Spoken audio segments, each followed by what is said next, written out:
Here we go, 6 o'clock, and this is it. It starts sometime this hour, and I'm sure many of you are saying, or maybe singing, I got bills, I gotta pay, so I'm gonna work every day. No. You're going to listen to MJ. I got bills I got to pay, and I'm going to listen to MJ.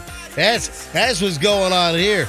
All right, so this is it, folks. Thanks to the Kemp Law Group and the MJ Morning Show, we're going to give away $20,000 in cash this week. Did you see I shot another video, Fester? I shot a brand new video late last week, posted it on Saturday for the upcoming Now Here $20,000 cash giveaway. We're giving away $1,000 a pop to 20 listeners this week, every hour, every day during the MJ Morning Show, and it's going to start sometime this hour. I saw the video, and MJ, I'm getting excited for it because this is such a unique contest. Damn right it is. 20 grand, and it's local only. It's not one of the national contests. It's not a multi-city contest. No, it's only 6 to 10 a.m., Monday, today, Tuesday, Wednesday, Thursday, Friday, all this week during the MJ Morning Show. It's only right here on our program. It's not a multi-station, multi-city contest. We got to text in to win. And listen, those contests are good. They give away a lot of money. They have winners. Yeah. Oh, we have winners. When we do the multi-city contests among our Beasley Media Group stations, we have a very high proportion of winners in the company right here in the Tampa Bay area among our Beasley stations here in the Tampa Bay market. But this is different because this is local only. You're competing against nobody but MJ Morning Show listeners all this week here on the MJ Morning Show. Is there anything else you wanted to add, Fester? I'm just very excited. I am too. So sometime this hour, very easy process. The first winner is the easiest. And listen, the subsequent winners are pretty damn easy as well. It doesn't take a boatload of effort here. So this one, the first winner, is the easiest because you don't need to know the previous hour's winner's first name because we don't have a previous hour's winner. This is the first one. So to prime the so-called $1,000 cash pump with MJ Bill Pay, to prime it, we're just going to give away $1,000 this hour. So sometime this hour, it's now what, 6:03. Sometime this hour, we'll just tell you to call in. I'll pick a random caller number. If you're that number caller, you call in and you win $1,000 off the bat.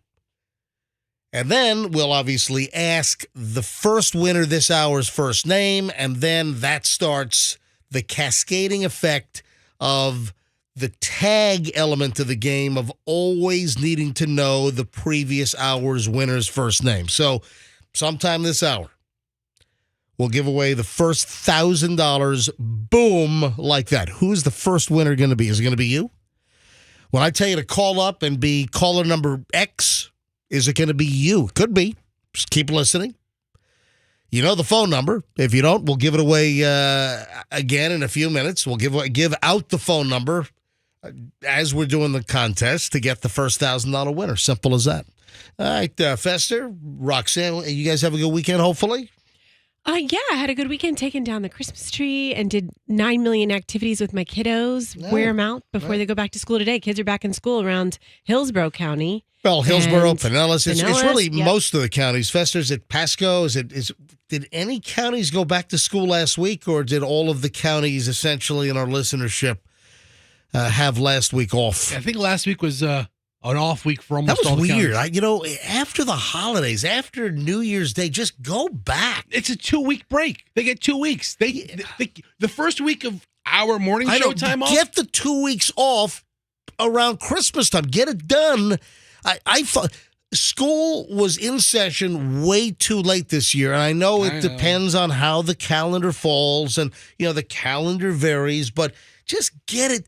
You get back after New Year's Day that week, man. The world essentially is back, and that screws up a lot of parents because tons of parents, they've got to be back to work last week, and you got a bunch of kids that are off with, many school systems, many counties. It just mungs things up. You know what else felt weird? What? Is leading up to Christmas, the kids didn't have any school off. None.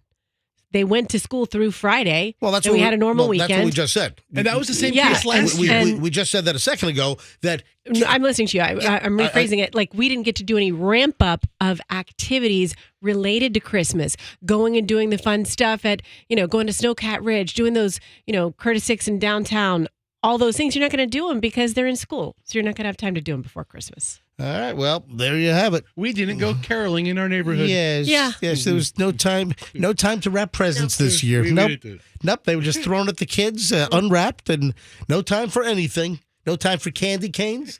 No time for eggnog. No time for baking cookies.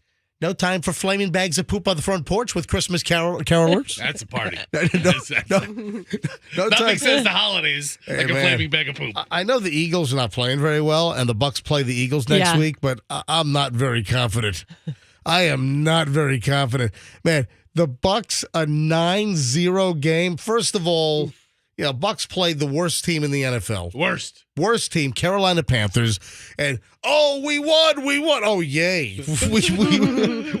Hey, listen, I want the Bucks to do well. What is this now? The third year that we've had the NFC South Championship, right? Is that correct? That is correct. But the Eagles are next week, and of late, the Eagles have been playing pretty poorly. But I'm not confident. I'm sorry. I'm just not confident. And yay, we beat the worst team in the NFL with only 9 points. With just our kicker. Yeah, yay. Yay. Oh, yeah. Yay. I'm not very optimistic about the continuation of the Bucks postseason play. Let me just put it that way. You don't see them as a powerhouse. I know, but you know what? They're looking at all the pundits saying, what did you think we were going to win this year? 2 games? Look at us now. She's Now, right. listen, there were a couple of predictions, and we talked about it early on. There were 2 predictions that stick in my head. One prediction was that the Bucks were only supposed to win 1 game this past season, and the other prediction was that the Bucks were going to win 2 games. And what are they? They won 9? 9-8 was their final. 9-8 is the final tally for regular season. So certainly they outperformed the prognosticators. And the Bucks have the Monday Night Football slot. This is the NFL on the MJ Morning Show. I don't think the Bucks are going to the Super Bowl. Okay, let's just call it right now. I don't think the Bucks are Super Bowl bound. Would it be nice? Sure. Would I like the Bucks to win? Sure. I just don't think it's going to happen. All right, just getting rolling, folks. It's 6:08 at the MJ Morning Show. We'll give away $1,000 in minutes. The first winner is phone in only. Be the right caller.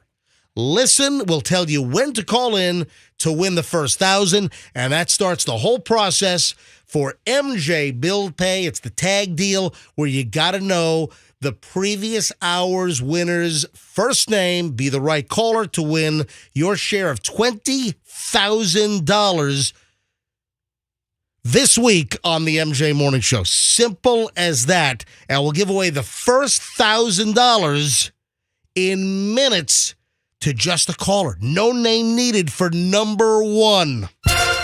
At 6:09, traffic is on. Let's grab Pat with the latest MJ Morning Show back in moments. Take it slow.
Show. This is Q105, MJ and the crew, 6:19 here on a Monday morning, and it's a Money Monday. It's not a Manic Monday. Well, I guess it depends how you look at it, but it's a Money Monday. We start blowing out the money here in just a bit, so it's 6:19 now. Sometime in the next, 6 o'clock hour has, 41 minutes left before we turn to 7, and then we got to give away another $1,000 next hour, so... hey, do the math. We've got, only 40 minutes here left that we can give away the first $1,000. It's going to happen momentarily. Keep listening. Hey, I saw this over the weekend. I'm like, really? Did you see Michael Bolton had a brain tumor? Yeah, poor guy. My God, Michael Bolton, dude. What is he, like 73-ish or something? He's 70. 70. So he's just 70. So Michael Bolton, you don't hear much about Michael Bolton these days. He was the man, like in the mid to late 90s? Late 80s, early 90s, right? Michael Bolton had a lot of, massive, huge, big-ass hits. Yeah, he was everywhere. Yeah, so Michael, we'll get into that later on, but Michael Bolton confirmed that he had, brain surgery. Emergency brain surgery. Yeah, for a tumor. Yeah, hang on. I'm looking frantically for my Michael Bolton collection? Yeah, here we go. No. I'm looking frantically for. It's not a tumor. Yeah, but it actually was a tumor. What the heck? I'll mention it. Michael Bolton revealed he was diagnosed with a brain tumor just before the holidays and had to undergo immediate surgery. Yeah, he said on a social media post the surgery was a success and he's recovering. That's good. Yeah, I know a lot of people, are not Michael Bolton fans. They consider his, music kind of cheesy and, but still, I don't think people that don't like Michael Bolton music want the guy to go out with a brain tumor. No. But what's lucky here is, you hear about cases of inoperable brain tumors, and this appears to have been an operable brain tumor because Michael Bolton pulled through. Yeah, 70. I can't believe 70 years old. Michael Bolton is 70. Holy crap. I know. Did you guys see that Jack Sparrow song that he did, the spoof that he did with the SNL cast? That's one of the funniest things. You have to pull it up. I will. When was that? You know what I'm talking about? Jack Sparrow, as in the whole a pirate franchise with Johnny Depp? Yes, and it was with the SNL guys. How long ago? This was 2013. And I so never going knew. back 11 years. Yes, I think it's clean. It was on SNL. You're pulling it up now, Fester. But I didn't realize what a hilarious sense of humor Michael Bolton has until you see this parody, and he's like pretending to be Scarface. And okay. There's Andy Samberg. He comes in. He's like, "Hey guys, got a hot new tune." All right, hang on a second. Hang on a minute. All right, Fester, I'll take control of the computer here. You got it. Hold on a minute. This is a. I don't know that I've ever seen this. This is it's hilarious. A 10-year-old Jack Sparrow SNL digital short. So in recognition of the big announcement that Michael Bolton had a brain tumor, and now he doesn't because apparently they took it out. That's a nice Christmas gift. Because listen, brain tumors don't always go very well. All right, so hold on, let me bring up the audio here, and let's listen here. SNL digital short. Guys, Michael Bolton is here. Oh, great. Send him in. Hey, guys. Hey, thanks for coming. I'm really sorry I'm late. I just got caught up watching the Pirates of the Caribbean marathon. Have you seen those things? Oh, yeah. Those are great. Well, I listened to your track, and I loved it. And I wrote you this big, sexy hook I think you're going to really dig. Oh, wow, that's great. You want to just lay it down? Boys, let's get to it. So he walked into a recording studio. That was Andy Samberg and two other guys. I don't know who the hell they were. This better be funny, Roxanne.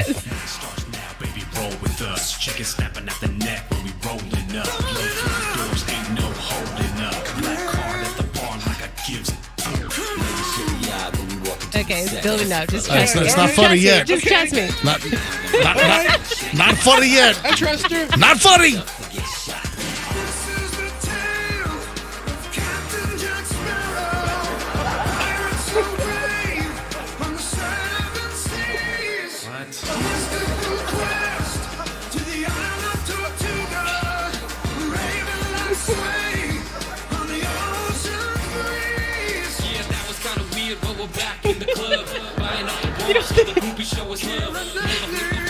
Roxanne, you're the only one laughing. I don't care. It's hilarious. You have to watch it because they're trying to do this big. He's like, I wrote this big sexy hook for you. I got this great song for you. And all he wants to do is sing about Captain Jack Sparrow because he just watched Pirates of the Caribbean and he's obsessed with it. Fester? In its context, it's funny. Yes, she's right. And do Okay. you now know that Michael Bolton has a sense of humor? I'm the top gunner. Heater on blast. I'm the number one stunner. You disappeared for about 12 minutes. Were you sniffing glue or something? Or This is her glue huffing segment. That last it. commercial break. But Yeah. can I ask, where did you go? I had something going on in my car. You have something going on in your a deal? What you dealing in the parking lot? What the hell's going on in your car? a little transaction. I got my Stanley tumbler. I just sit down there and chill. What's Hold on. Because I- Froggy's off today, and it would be awkward if he went to his car and chilled, and then I sat there and chilled in my car. But he's off today, so that parking lot is mine. Hang on a minute. What is going on in your car? You Nothing. just said I have something going on in my car. Yeah, like I went down there and I hung out and I drank water and listened to music. This is not normal. During the How morning, is this not normal? well, first of all, that's what one of our coworkers does every day. Hang on a minute. First of all, he does. hang on a minute. No, Yeah. he's doing something else, and it involves smoke. All right. And up until a recent time ago, it was not legal smoke. All right. So, Roxanne, Yeah. you were walking out of the studio, and Yeah. we were still on the air doing the segment, and you were already walking to the door to get out of here. Yes, I was. So you couldn't wait to get out of the studio, the first segment of the show, and you're like, making, Fred Flintstone feet noise. And you go to the parking lot just to drink water out of your Tervis tumbler or your Stanley tumbler and listen to music? Well, I Fred Flintstoned out of here. I Fred Flintstoned out of here because when I was getting out of the car today, I knocked my Stanley tumbler and it fell on the carpet of my car. And I wanted to go down there. What happened to rush the down lid? there. There's a lid to prevent There is that. a lid, but it seeps out of the straw. And I wanted to go down there and assess and make sure that not a lot of water got on the carpet. So I did that. And then I go, I'm just going to sit in the car for a few minutes. And I sat in the car, drank my water. And did you know that if you listen to classical music, it's equivalent to taking Prozac? Really? Google it. Yep, it's a fact. Okay. So then I just listened to a little bit of classical music and I was like, Hang on a minute. Let me Luigi Boccherini. let me take some Prozac right now. Oh yeah. Oh man, I'm all Prozac'd up good. Oh, notice the instant mood leveling that I'm experiencing right now here on the MJ Morning Show. So you listen to, we're in the opening part of the show. Yes. Moments ago, we did the opening segment. You're already walking out before I even go to traffic with Pat. You're already halfway out the door, and you go to assess a Stanley tumbler spill on your carpet and just sit there and listen to classical music because you need Prozac? Is that what you're saying? To deal with you, yes, I do sometimes. Wow. It's just my little break. Classical music is good for the brain. I want to find the part that says that it's like an antidepressant. So I'm sorry. I just don't think it's normal to walk out in the first 10 minutes of the show and go sit in the parking lot. What else does somebody else do in here in the first 10 minutes of the parking lot? That's normal for him. How about doing? I'm sorry. You're not him.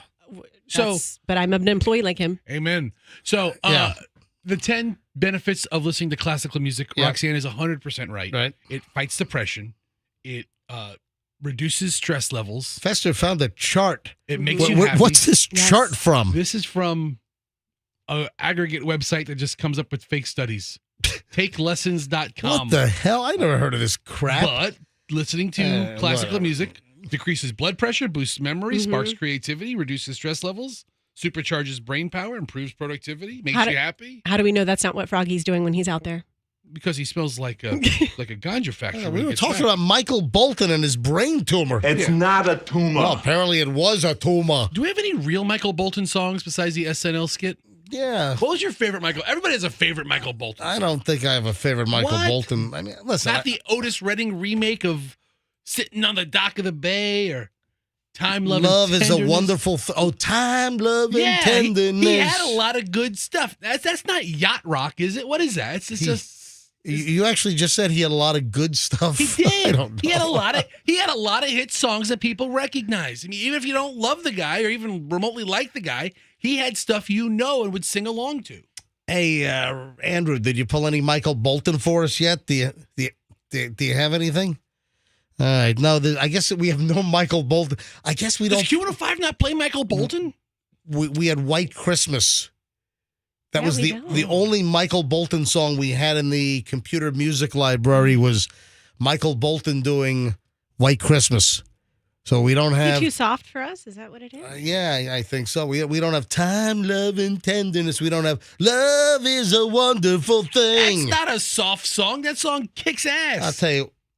Hold on. Did you just say that love is a wonderful thing kicks ass? We got to pull it up. Like what? Like AC/DC, Highway to Hell? Okay, not that kick-assy, but for what it is, What the hell are you talking about? Michael Bolton had better hair What than every the- rocker out there. What are you talking about? He had luxurious golden locks in his prime. I love Michael It was Bolton. kind of thinny and stringy, to be quite honest. Now, but when he had Well, that mane, I guess in your case, anything is luxurious locks, right? I love Michael Bolton. All right, Get better. 6:31 at the MJ Morning Show. It's going to happen momentarily. Ladies and gentlemen, MJ Bill Pay is about to begin.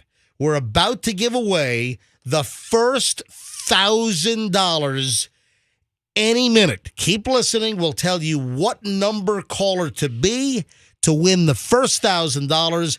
All you have to be for number one is the correct number caller to win the first grand.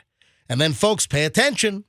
Pay attention to the first name of the winner we'll have in just a few minutes, because you'll need that first name to then win the 7 o'clock hour's $1,000 with MJ Bill Pay, paying off your bills. You've racked up credit card bills over the holidays, and now we're giving away $20,000 in cash all this week, every day, every hour, MJ Morning Show, and the first $1,000 is on the way. Thanks to the Kemp Law Group. Stacy Kemp and the team at the Kemp Law Group helped step up and cover the funds on this deal. So we're highly appreciative to the Kemp Law Group, and you're the beneficiary, folks.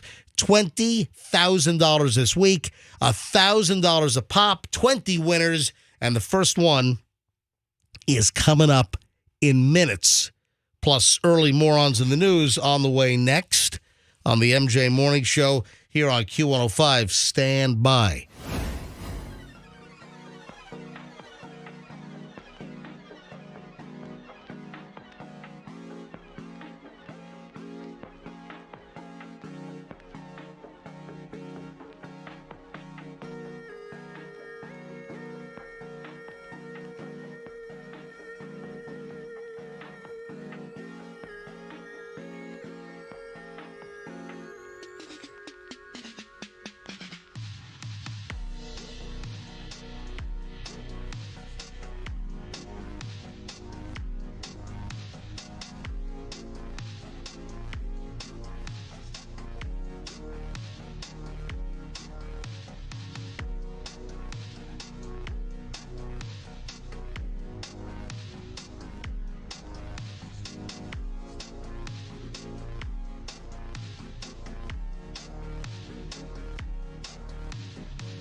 I'm staring down a kick-butt pile of early morons in the news. You know, before I start the morons in the news, I thought I'd do something else. What could it be? What could it be? What could it be? Oh, just mentioned that the weather's going to get really nasty tomorrow night. No, I'm kidding. What could we do right now? I tell you what we can do. Let's give away the first $1,000. Not going to make you wait any longer. Let's go with caller 105. The first one, let's go with the 105th caller. You don't need to know a name. All you got to be is caller 105 right now. And also, that gives a lot of people a lot of time to call in as we search for caller 105. Let's go. 800-990-1047. That's 800-990-1047. If you're the 105th caller, that's it. You win $1,000. Caller 105 right now, 1-800-990-1047. Of course, if you're dialing on a cell phone, you don't need the 1. You can just do 800-990-1047. If you're dialing on a landline, you still need the 1, right? Fester, is that? I think so. I think that's, I think you need the 1 if you're dialing on a landline. So 800-990-1047. 105th caller gets the grand right now. And, of course, we'll ask that person for their first name. And going forward, you got to know the previous winner's first name. So for next hour, 7 o'clock hours, $1,000 giveaway. You need to know whoever wins in minutes here on the MJ Morning Show on Q105, 104.7 FM, Tampa Bay. So Andrew is already hard at work screening, looking for caller 105. Thanks again, Kemp Law Group. Stacy Kemp Law Group, for helping make our MJ bill pay possible. So if you're saying, I got bills, I gotta pay. So you better listen to MJ. All right, so Fester's giving me the cringe look over here. You know what? Yeah. It has great lyrics, it and it does, really works. Yeah, just not when I do it. You are so untalented as far as singing goes. That's all. Thank you very much. All right, so you got bills you got to pay, $1,000 right now. It's MJ Bill Pay all this week, $1,000 every hour, every day here on the MJ Morning Show. I don't know why I thought of you, Fester. Okay. When I saw this story, where did this happen? This happened in Alabama. You know the Bass Pro Shops where they have that giant aquarium inside the whole place? Oh, yeah. Yeah. Dude strips naked, jumps in bare-ass naked inside the aquarium at a Bass Pro Shops in Alabama. I've seen stories of people like trying to fish inside the big tank. Well, they got all you need on aisle 20. I mean, you walk in with nothing. You just grab stuff off the shelf. Do they sell bait there as well? I guess you could use lures. Yeah, sure. I don't know. So he wanted to skinny dip there. Yeah, apparently so. Leeds, Alabama. Where the hell's Leeds, Alabama? I mean, do we care about what's in Alabama beyond? I know where Leeds, England is, but I don't know where Leeds, Alabama is. Leeds, Alabama. Yeah, where is that? Is that near Birmingham? It is. It's just to the east. Okay, that's all I know is Birmingham. Yeah, it's to the east of Birmingham, right down I-20. 20. Is that I-20? Yes. All right. So a guy, this is just a bizarre story. A guy crashes his car outside of a Bass Pro Shops in Alabama, strips down to nothing. I mean, just bare butt naked, runs into the Bass Pro Shops, and then plunges into the giant aquarium inside. There is video. People took pictures. The guy is just butt naked. So he crashes his car outside the store, then strips off all his clothes. You know, this sounds like a PCP incident. Yeah, I was just going to say, that's got to be drugs. It's got to be one of those drugs that makes you take all your clothes off. It happened late last week, Thursday night. Shoppers were shocked. This is just outside of Birmingham, as we determined. The Leeds police chief is Paul Irwin, and he did a press briefing on this because I guess this is probably the biggest news to happen in Leeds, Alabama in quite some. You remember back in 24 when the guy crashed his car outside the Bass Pro Shop? All right, Leeds is not a podunk little town. It's a suburb of like the largest city in the state. All right, maybe it is. I don't know. When I think of Alabama, I just think of everything kind of. I'm sorry if you're from Alabama. I apologize, but you know, you think of Alabama, you kind of think of kind of podunky. You right? Have you ever been to Alabama? I mean, I know it's a close. Have you Yes, ever, I've been spent to any time in Alabama? I've been to Birmingham. I've been to Hoover. I've been to Mobile. Yes, I've been to Alabama. All right. I've driven through. On my way to Florida. I've even listened to music from the band Alabama. That's good stuff. All right.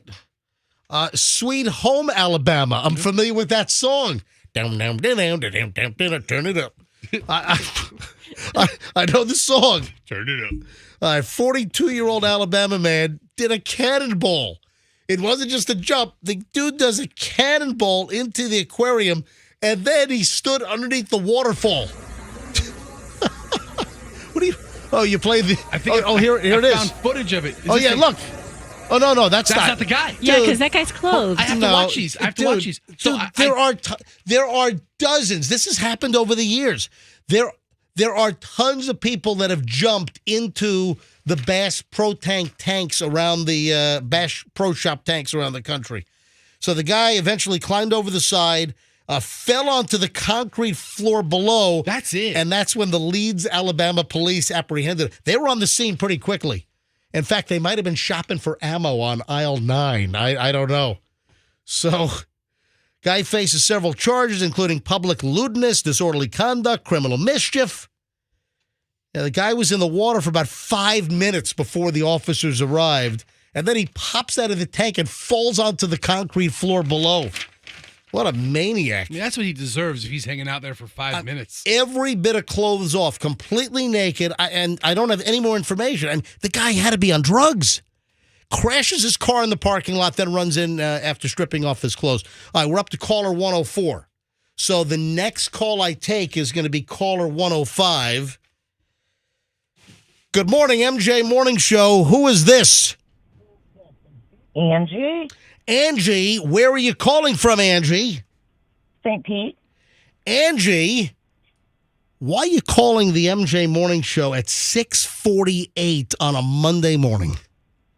Because I need to be the 105th caller to pay some Christmas credit cards. So you're saying that you got bills you got to pay? Yes. What? I got bills I gotta pay, so I'm gonna work. No. You got to listen to MJ. Well, Angie, I've got great news. You're caller 105. You got $1,000. No way. Yes way. You got $1,000. Oh, my God. Yay. Oh, thank you so much. Angie, you're the first winner. No name needed. Okay. All you had to be was caller 105. You got $1,000. Oh, my God. Thank you so much. And Angie, say thank you to the Kemp Law Group, by the way. Thank you, Kemp Law Group. There you go. All right, Angie, now your name is now memorialized. So your name is needed for the $1,000 for next hour. And then listen next hour, folks, because you're going to need to know the first name of the winner in the 7 o'clock hour to call in for the 8. Then you need to know the winner in the 8 to call in to win the 1,000 for the 9. And then, of course, you got to know the 9 o'clock winner to call up tomorrow morning in this hour, the 6 a.m. hour. And that's how it rolls all week long, every hour, every day, giving away $1,000 in cash. And our first winner is Angie in St. Pete, correct? Woohoo, yes. Angie, thanks a lot. Angie, don't hang up. Andrew's going to get all your information so you can get your $1,000 from the MJ Morning Show and the Kemp Law Group. Accident or fall, you call Kemp Law. Oh, my God. Thank you guys so much. Did you have any idea that you're going to wake up and call in and win $1,000 like that right off the bat? Well, I heard y'all talking about it last week, and I thought, I'm going to try. And that's how it works. And look, folks, look at this. That's how it works. Heard about it last week on the show. Calls in. Boom. First $1,000 winner. Angie, congratulations. Thanks for listening to the MJ Morning Show on Q105. Thank you so much. Yay. All right, hold on. Andrew, that's line 4. And that's it. Folks, you got to know Angie for next hour. Be the right caller next hour. Know the first name, Angie. And boom, you'll win the next $1,000 sometime coming up in the 7 o'clock hour, which, by the way, the 7 o'clock hour starts in 9 minutes, folks. So we're giving away $4,000 this morning, so $3,000 left here on the MJ Morning Show on Q105. Simple as that. Wow. Exciting. All right. Congratulations to Angie. Absolutely. Good job, Angie. Hey, I still have additional morons in the news. We'll get to those in just a bit. I was just going down the list of everything we got to do today. I've got a new potential burglar casing incident that I want to inform everyone about. When you hear the story, it's like, man, that's a pretty decent cover. And pretty sure we had somebody casing our neighborhood last week. So I want to, and this could happen in any neighborhood, but I want to give people an alert on what to look for. So hang on a minute. And this is crazy. I had an Instagram instant message money scammer try to hit me up. Hey, you dumbass. You picked the wrong guy to try to scam on Instagram. So I want to share the thread, the conversation where I led the scammer. I scammed the scammer. All right? They contacted you.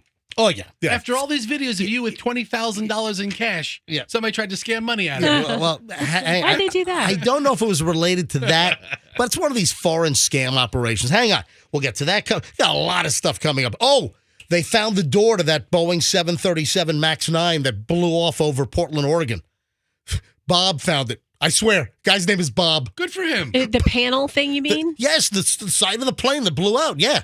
They found it in the guy's back. What took so long? You don't know that there's a freaking 5-foot airplane part in your backyard? I don't go in my backyard every day. Come on. I don't go in my backyard every week. Hold on. We got a lot of stuff on the way. 6:52, MJ Morning Show on Q105. Don't move. Hey, speaking of the Kemp Law Group, thanks to Stacy Kemp Law Group, for helping to sponsor our MJ bill pay. Just gave away the first grand. Folks, if you need a lawyer because you're in an accident or a negligence case or a slip and fall, you know what they say, accident or fall, you call Kemp Law. The Kemp Law Group team is standing by, and they want to help you. You don't pay until they recover. If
Up on 7:03, so it is officially the 7 o'clock hour, and we will give out another $1,000 this hour, another $1,000 next hour, and another $1,000 in the 9 o'clock hour. So 7, 8, and 9, 3,000 more to give away. We just gave away the first 1,000 last hour in the 6 o'clock hour.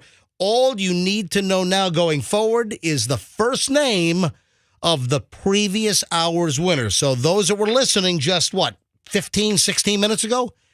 If you heard who won, you need the first name, be the right caller this hour, win the next $1,000 with MJ Bill Pay. We're paying off your bills from the holidays.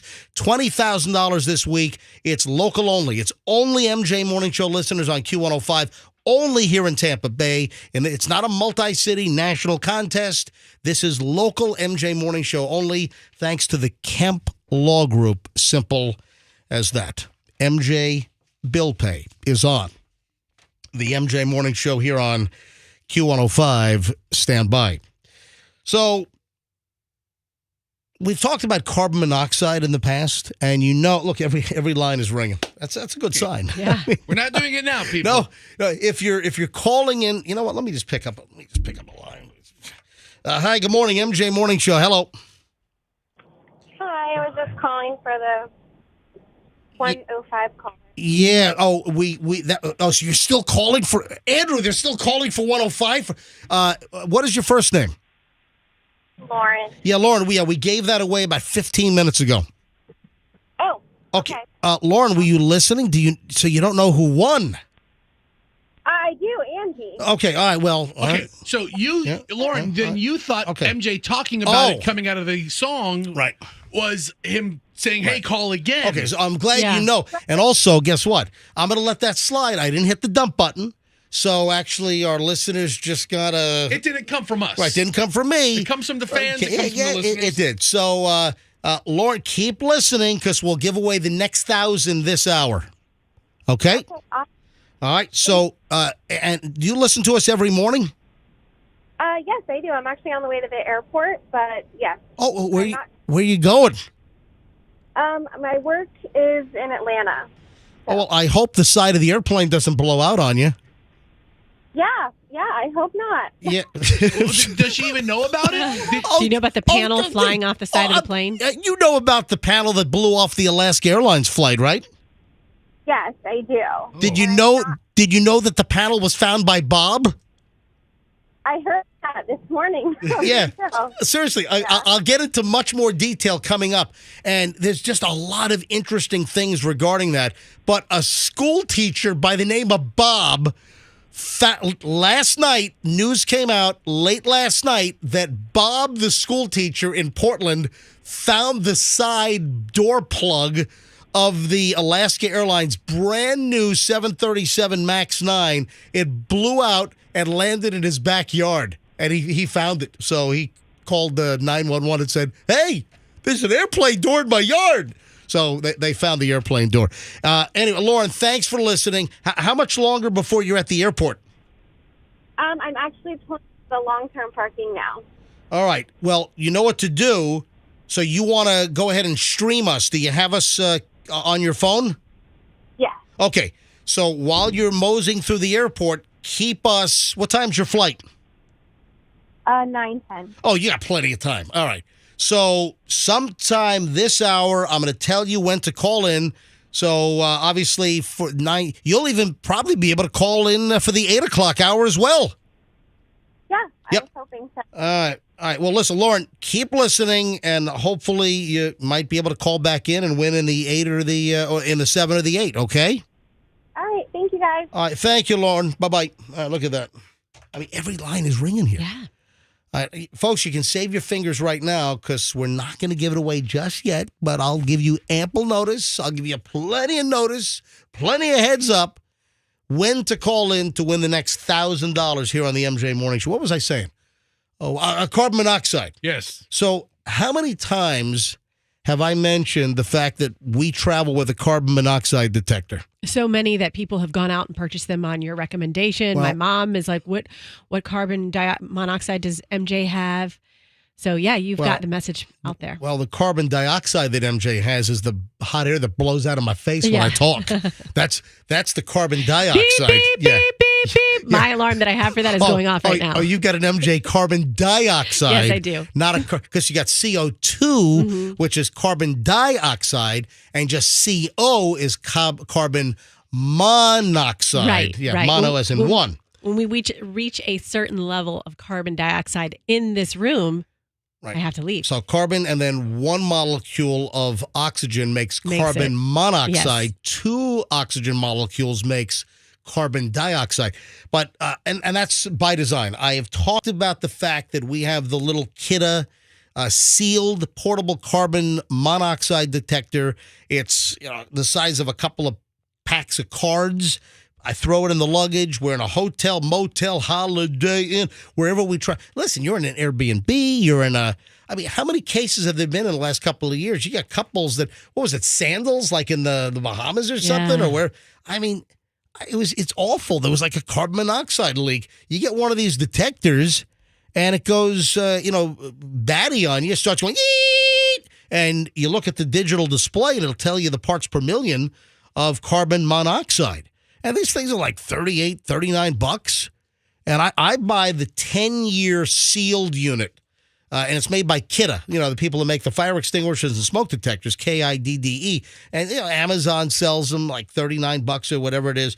It's well worth it. The reason why I'm bringing this up is a woman had carbon monoxide poisoning and realized that something was wrong. And I don't have an Apple Watch. Does anyone in here have an Apple Watch? I do not. Okay, you don't have one. Fester, you don't have an Apple Watch. No, my wife has one, but Yeah, Froggy doesn't have an Apple Watch. I don't have an Apple Watch. I'm not really I don't have an iPhone. I've never been an iPhone person. I've never had any of the iPhones. I'm an Android user. We just got back in October when it launched. We got the new Pixel 8 Pros, which so far I've been very, very happy with. But the reason why I'm bringing this up is Natalie Nasatka. She's claiming that her Apple Watch saved her life, and she did a TV interview over the weekend, and Apple Watch has a feature that she says saved her life. She was exposed to near fatal levels of carbon monoxide. Yeah, she is a college grad student. So she's a grad student at Wilmington University, and she started getting ill, and she was experiencing the signs, the red flags of carbon monoxide poisoning while she was in her apartment last week. She says she woke up, had breakfast, she was still feeling exhausted, and she had a personal training session that she canceled because she was feeling crappy, and she decided, you know what, I'm not feeling well. I'm going to lie down and take a nap. Ooh, that's the worst thing to do. Yeah, if something's wrong, she at that point didn't put 2 and 2 together that it could be carbon monoxide. But she wakes up, didn't feel good, canceled her personal training session, decided to take a nap. After the nap, luckily she woke up from the freaking nap, and it didn't become a dirt nap. She was feeling woozy and dizzy and weak and tired. She said even walking up the stairs, she was dizzy. She was disoriented. There was no energy. She was able to pull herself upstairs, and then she flops on the bed. No energy for anything.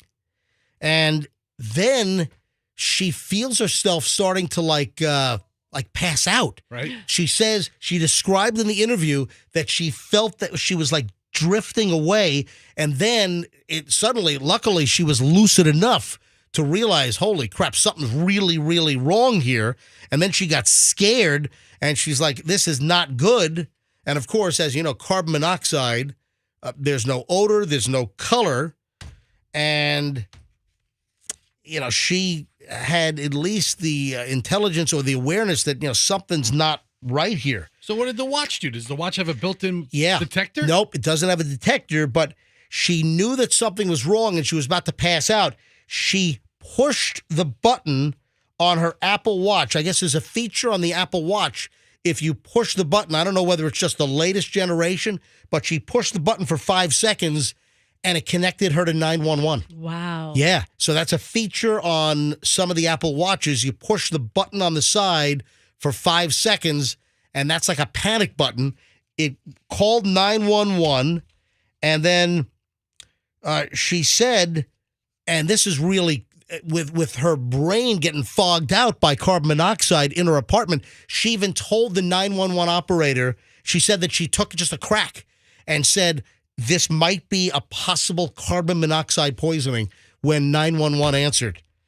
And boom, she was saved. You know what's crazy? Yeah. I have a couple who I know, they got those watches for that exact reason, for being able to call the emergency, to call 911. There's an emergency SOS option. You continue to hold the button, and I guess there's a countdown that'll pop up on the screen. You keep holding the button, and it connects to emergency services. And the fire department showed up on the scene. When they showed up, she'd already lost consciousness. I don't know why she just didn't get the hell out. I mean, if She you was feel so weak. yeah, yeah, that's true. I mean, you open the front door, you open a window, you just get out, get fresh air immediately. But luckily, she survived. She did not have a carbon monoxide detector, which is something that I encourage all of our listeners to have. You know, make sure you have one in your home, and make sure you travel with one of the little portable ones. They're tiny, and it could save your life. You know what's going on in the boiler rooms or the equipment that heats the swimming pool in a hotel, and I mean those are all cases where people have died in hotels because of carbon monoxide poisoning. I just thought that was an absolutely amazing story. 7:14 MJ Morning Show. We'll give away $1,000. The next grand is coming up in just minutes. We'll tell you exactly when to call in. Just need to know the last winner's hour's first name, be the right caller. So $1,000 on the way this hour, then next hour in the 8, then next hour after that in the 9. It's MJ Bill Pay here on the MJ Morning Show. $20,000 this week, folks. $1,000 every hour, every day, thanks to the Kemp Law Group here on Q105 and the MJ Morning Show. We start an hour and 20 minutes of nonstop MJ next. So whatever you do, don't move. So minutes away, an hour and 20 minutes of nonstop content, including a warning. Is this a new way to case a neighborhood to burgle a house? We think we might have spotted this in our neighborhood last week. We'll explain coming up in just a bit. Oh, and then also, speaking of money, someone tried to scam me out of money on Instagram. Yeah, you picked the wrong person, you imbecile. I'll give you the whole story. I got the whole thread from a direct message string. All coming up next on the MJ Morning Show here on Q105. Don't move. Now, if you...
And right here, right now, we do it every single morning. Now, there's a chance we have new listeners right now because of the massive MJ Morning Show $20,000 giveaway this week with MJ Bill Pay, $1,000 every day, every single hour, 6, 7, 8, 9 o'clock hours, Monday, Tuesday, Wednesday, Thursday, Friday. So I'm sure we have some new listeners that haven't listened. So just a little education here. Every morning around this time. So it's usually like 7:23, 7:24 to 7:26. Just floats a little bit. We start an hour and 20 minutes of nonstop MJ. No commercials, no music. 1 hour, 20 minutes of nonstop content around this time every single morning. And people love it.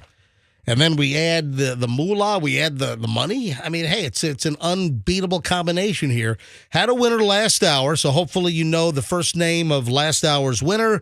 Be the right caller when I tell you to call in sometime shortly to win the 7 o'clock $1,000 prize. And then we'll give away another grand in the 8 and another grand in the 9. You always have to know the next or the last hour's winner to be the next winner. So, and then 9 o'clock hour, make sure you know who wins because you'll need that for tomorrow morning at 6 a.m. And the whole cycle just repeats, and it will all week through 9 a.m. on Friday at the end of the week here on the MJ Morning Show. So good luck. Oh, speaking of the money, I got an email. Now, the dollar amount seems a little coincidental. Listen, I'm not saying that they don't have the problem. I believe this email. I have no, but obviously I'm not going to give them the whole 20 grand. Oh, well, okay, you got a problem. Here's the 20 grand. I'm going to cancel the contract. Listen to the email that I got. And actually, I'm not suggesting that they're doing anything nefarious. I believe their story. And, you know, it's not often I'll do something like this, but the email kind of just, it hit me at the right moment. It hit the softer side of MJ. Well, you're not giving him the money, so it didn't hit that soft of a side. Remember, well, okay, maybe you're right. But remember the old jingle from back in the 90s, you know, come see the softer side of Sears. Hey, do we have that old jingle? See if you can find the softer side of Sears jingle. In fact, I did a spoof version for Roxanne. Roxanne, you know your little custom jingle, right? Yeah. What does it say? Psycho side of Roxanne. Yeah, exactly. This right here. Come see the psycho side of Roxanne.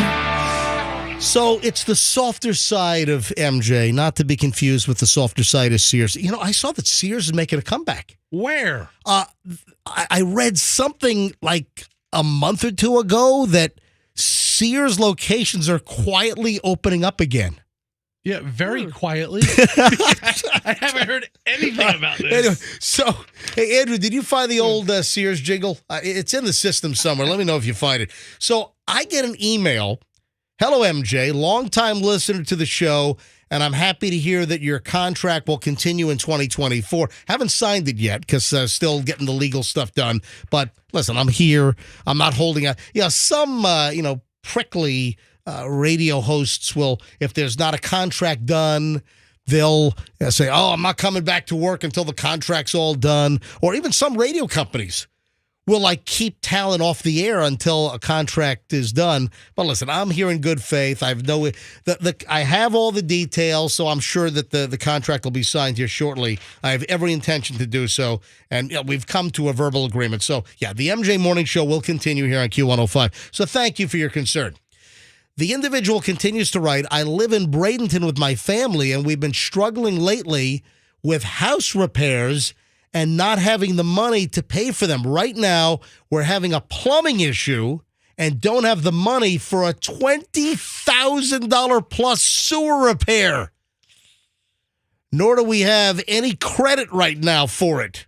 Do you have any suggestions for a good plumber to come out to our area that won't completely break our bank? We can make monthly payments if they're willing to work with us. Any help or advice would be greatly appreciated. I hope to hear back from you soon. And I'm going to redact the name. I'm not going to give the name out. But, they have a need for $20,000 for a sewer repair. Do you think that was like a play for me to cancel the whole contest and just give them, you know what? I'm canceling the MJ bill pay. No.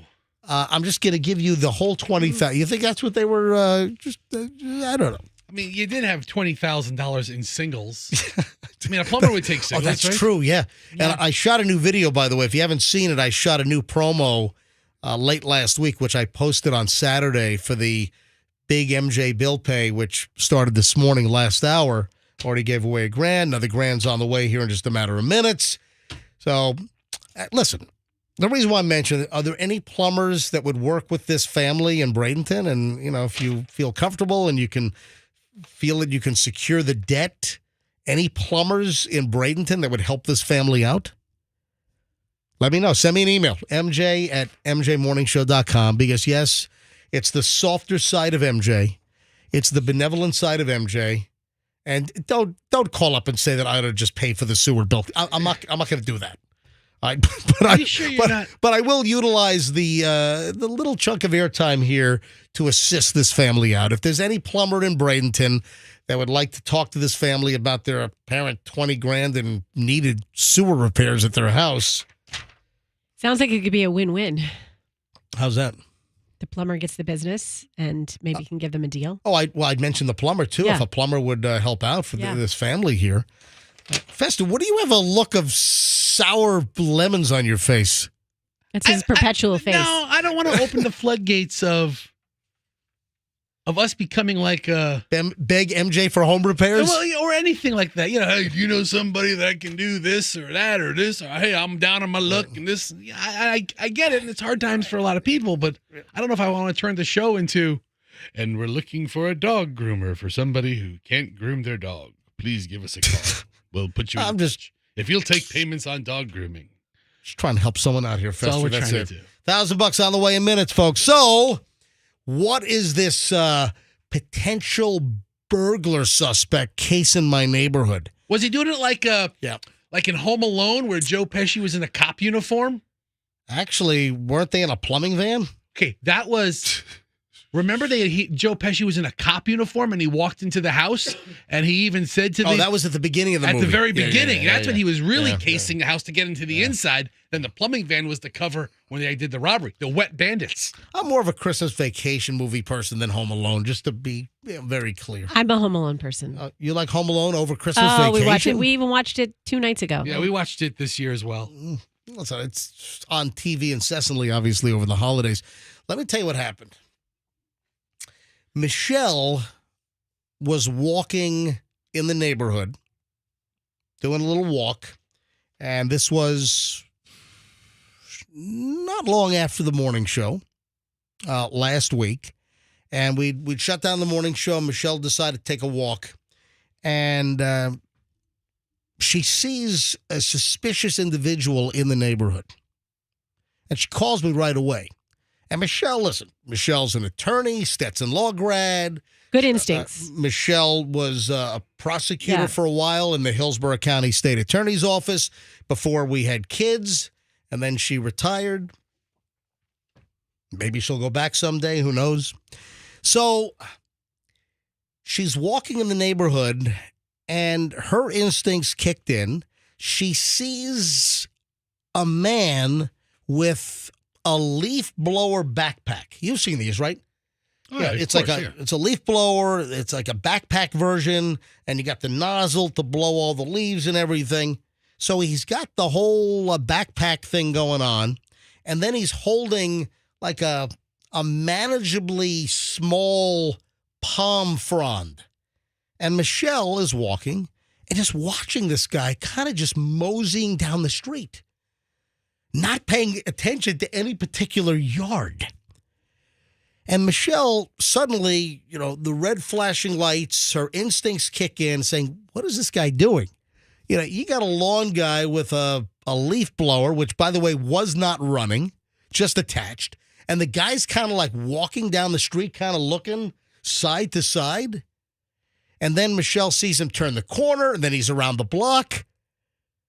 And then suddenly Michelle says to herself, nah, this looks suspicious. It felt suspicious. And then Michelle said to herself, what better way to case a neighborhood to see like who's home, who's not? During the workday, this is a little after 10 o'clock, 10:30, 10:40 in the morning. And Michelle is almost certain that this individual, and couldn't find any lawn service truck, even if it's just, Johnny Lawn Guy with a F-150, couldn't find anything that signified that he was part of a lawn service team. Just kind of walking past too many houses and turning the corner. So it seems that this guy might have been casing the neighborhood, kind of making some notes, who's home, who's not, where are there no cars in the driveway. I think Michelle was totally buzzing up the right. Let me see if I can get a hold of her. Let me dial Michelle, see if she's... Now, she didn't confront this guy with his leaf blower. No. She called me right away, and then the guy disappeared. Then she lost track of the guy. The guy, poof, gone. Oh, what a terrible sleuth she is. Yeah, and then let me tell you. Hello. Hey, sweetie, you're listening to the show right now? Yeah. All right. So I'm talking about your, I think your intuition about the guy with the leaf blower and the palm frond, and you're saying this guy was wandering aimlessly, and he was... He crossed the road to be on the other side of me on purpose. And then he was only carrying one palm frond, just walking. Yeah. That's With weird. the leaf blower thing on his back. Yeah. No, it's not. I don't think it is. Well, it's a weird scenario, but I don't think it's weird when you put two and two together. This guy was casing the neighborhood. Let me tell you in addition to Michelle's story, and I don't know if this is connected, but at the time that Michelle was telling me this, I'm coming home. So Michelle had already left our house, making a walk, so doing a walk in the neighborhood, and Michelle calls me and fills me in. Hey, this is weird. Let me tell you. And she described exactly what you've just heard here. And I'm coming home. I'm on the Howard Franklin, getting ready to, get into, South Tampa, into our neighborhood. And as I'm coming into the neighborhood, I saw an older model white Mustang. And I didn't put two and two together until after the fact that the Mustang was kind of sitting, and then it would move up a little bit and stop. And then I think the woman was looking down streets. And then shortly after the fact, and I wasn't close enough to the Mustang, because finally then she took a turn and she was gone. But I could tell that it was a female driver. And I'm wondering if she was the wheelman. I was wondering if she was cruising, waiting to pick up her cohort, her partner in crime, that was walking around with the palm frond and the leaf blower, just walking around looking at houses. So, again, I'm jumping to a little bit of a conclusion there. It might have just been someone lost in the neighborhood, but, those two things together, that might be the racket. So I'm wondering if that's the case. I mean, what better way to, walk around a neighborhood inconspicuously, just kind of looking around and seeing who might be home, where cars are, where they're not. Nobody knows if when you're a lawn person, whose house you're doing. Yep. You could walk in and out of anybody's yard. Yep. And again, Michelle, they weren't actively blowing leaves. No. No, the leaf. Carrying one palm frond in the front of him, just carrying. I'm like, why is he carrying that palm frond from? It's a prop. The house to where? It's a B&E. It's a breaking and entering. It's a burglar prop. He's hiding behind it. That's what it was. So he had the leaf blower on. He had a palm frond. And, talk about a cover to walk around a neighborhood looking like you're a lawn guy, but you're casing houses? Yep. Oh, Michelle, you uncovered the leaf blower bandits. There you go. Oh, no. Instead of the wet bandits. Yeah. Oh, that's right, from Home Alone. Home Alone with the wet bandits. We're the wet bandits. These are the leaf blower I'm the bandits. leaf blower palm frond carrying bandit. That's a little wordy. There you go. All right, so heads up on that particular potential burglary operation, folks. So I put it in our little group chat. We've got like 20 people on our street group chat. So I put the story out. But heads up, wherever you are in the Tampa Bay area, somebody could be pulling this kind of scammy operation, this kind of joint casing, house burglary cover up to pretend like they're a lawn guy. All right, Michelle. Anything else? No. Well, you've done a wonderful job here. Thank you very much. All right. Goodbye. Hey, all right. So, Goodbye. what time is it? 7:41, going up on 7:42. How come she didn't call the police, sir? Like a Well- non-emergency line, not an emergency, not like call the police, not 911. It crossed our mind, but sort of after the fact. I think we sort of put two and two together even more. And then once I told her about the white Mustang, but I wasn't 100% sure on the Mustang. And again, it was not close enough that I can get the license tag. I could just tell that it was like a I don't know, late 2000s white Mustang is what it was. But listen, heads up, we know what to look for now. And, is this happening in your neighborhood? Just be alert. Another $1,000 on the way here in just a matter of minutes. Keep listening. I'm going to tell you exactly when to call in to win the next $1,000. Don't call yet. I'm going to tell you when to call in. Let's talk about Bob. Bob found the airplane part. Why did it take so long? This happened on Friday night. Why did it take until last night? I mean, you'd think if you got a 2.5 by 4 foot airplane door, a side panel from a brand new Boeing 737 MAX 9, you'd think that it would have been found a little more quickly than last night. No, how big is this property? Well, was Bob out of town? I mean, I don't go in my backyard every day. I didn't go in my backyard at all this weekend or last. So you're saying if a giant chunk of a Boeing 737 were in your yard, you'd have no idea? I don't think I've been in my backyard since like before Christmas. There's nothing to do, nothing back there. Bob found it. Was it lodged? Well- somewhere? I mean, did it destroy anything on his property? It's landed on the dirt. We haven't heard, but the airline, the NTSB, the FAA, everyone, local authorities up in Portland, Oregon, all were asking because they knew where the plane was. They were able to look at the flight data. They knew that the door blew off, the sudden decompression and the door plug on the side of this. Do you know that plane was only 10 weeks old? What? I did not know it was The a plane baby plane. It's a baby plane. It just rolled off the assembly line. I think they make those up in Renton, Washington, so not far from Portland. So it should have been brand new parts, all sealed Everything. together nicely. Brand new, 10 weeks old. The plane, it's a brand new Boeing 737 MAX 9. And of course, the Maxes had the problem with the two early crashes. So I mean, the fleet was the 737 Maxes were grounded for like 18 months or something. It was a crazy amount of time. And now, this is the last. You know what? Who's pooping their pants over at Boeing? Can you imagine? Yeah. After they finally get the Max airplanes, and I know some Max pilots. I got a good friend who's a Southwest pilot. He flies the Max quite a bit because Southwest has a bunch of Maxes, and he says it is an awesome airplane. He loves it. He said it's a fantastic plane. And, Boeing stock is obviously taking a hit on this thing. But a 10-week-old airplane just rolled off the assembly line. Now, a couple of things are at play here. First, let's thank Bob. That's what the NTSB. Do you have...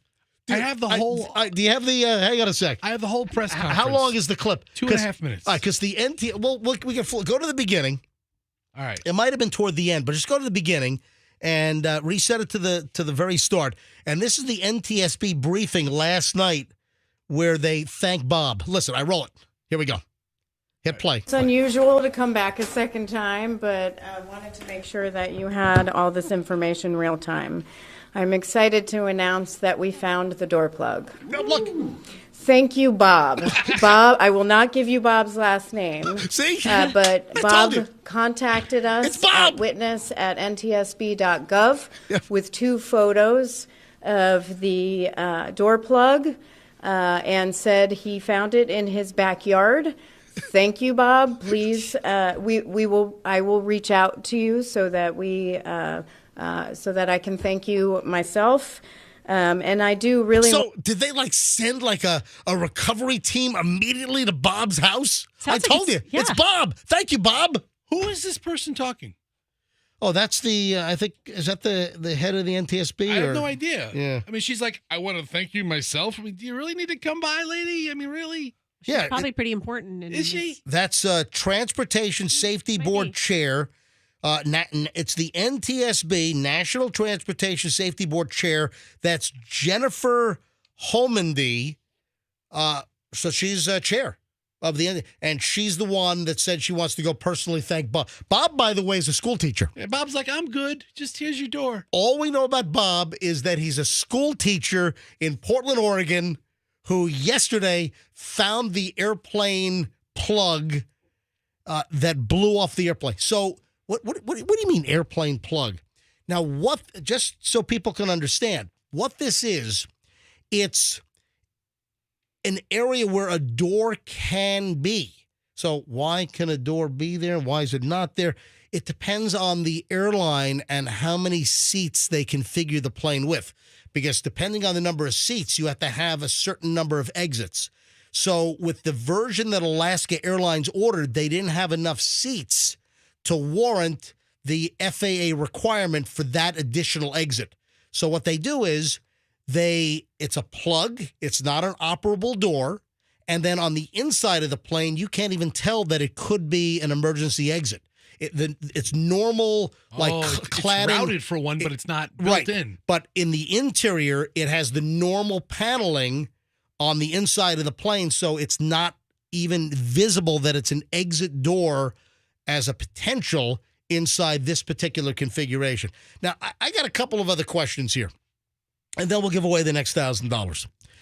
So there were reports that the sudden decompression, the door plug blowing out, that it ripped the shirt off a kid.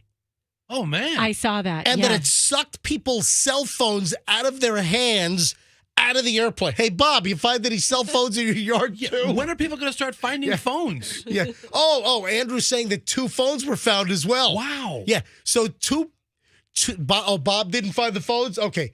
Bob just found the plug, and other people found 2 cell phones that got sucked out. What about the little kid's shirt?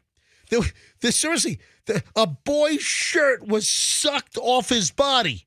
Now, this is what's perplexing me. When you look at the video and the pictures of this particular row, it was row 26.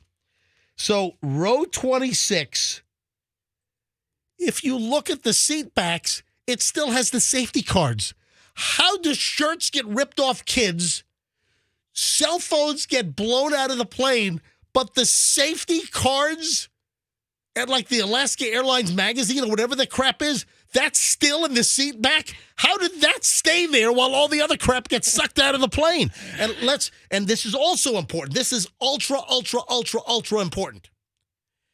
That's why they tell you to have your seatbelt on when you're seated, even with no turbulence.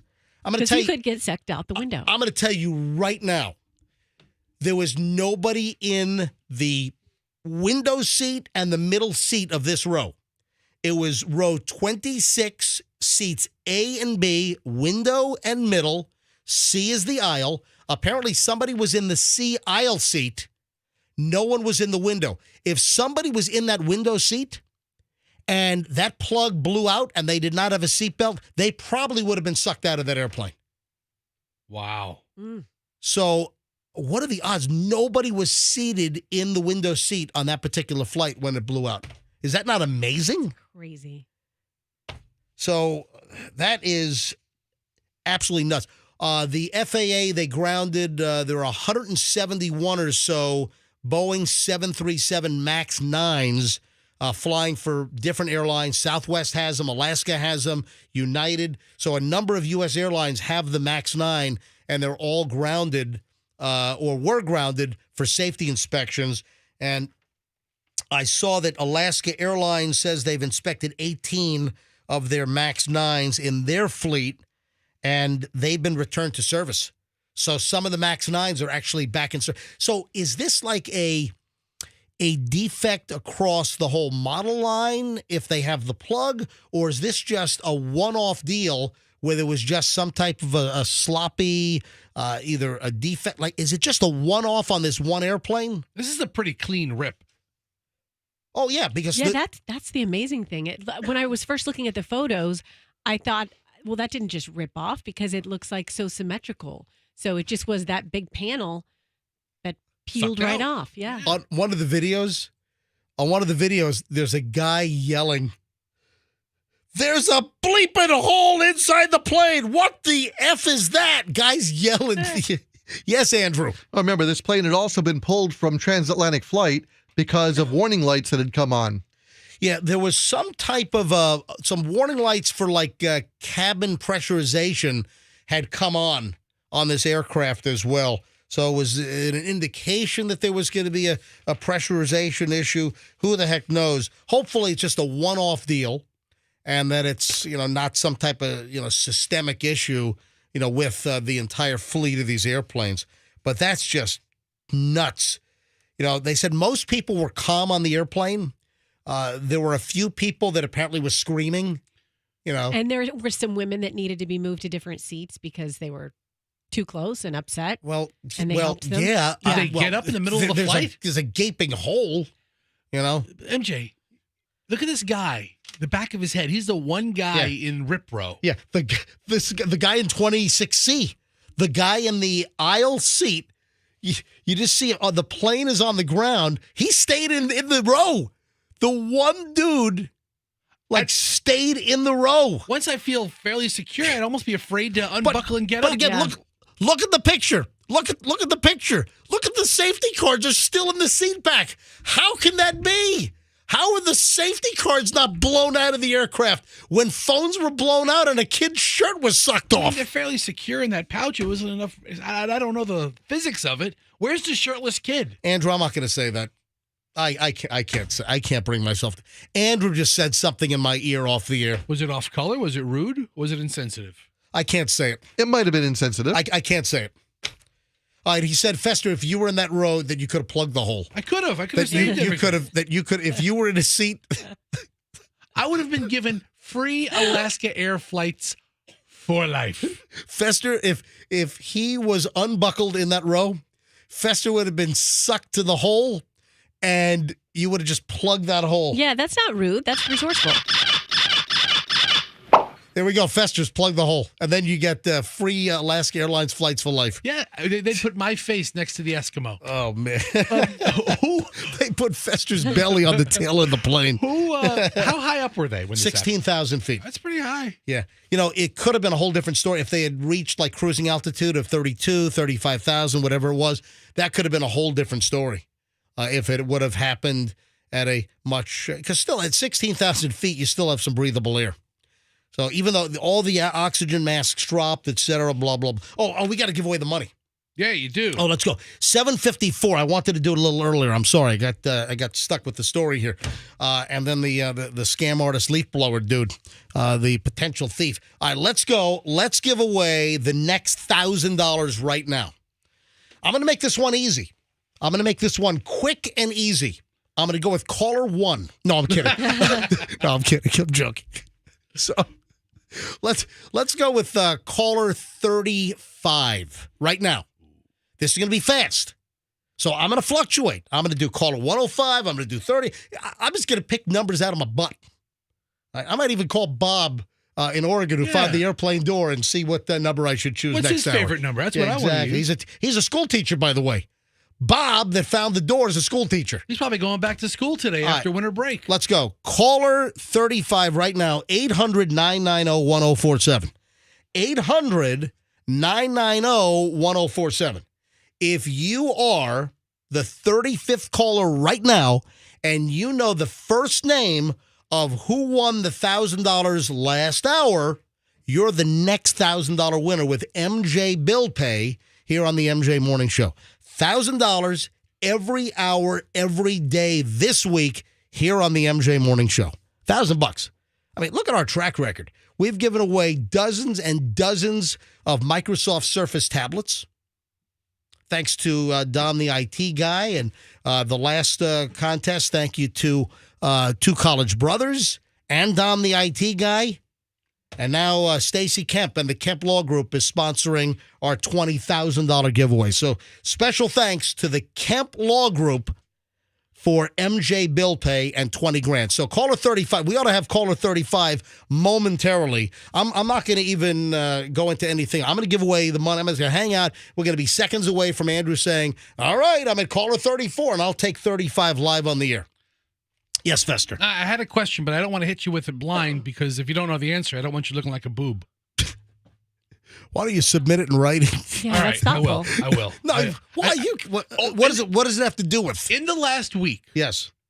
3 people have communicated with me via either my personal text line or one person in person. Yes. Asked me what was the make and model of the dash cams that we gave away with the Kemp Law Group last year. The ThinkWare F200 Dual. Oh, of course you knew that.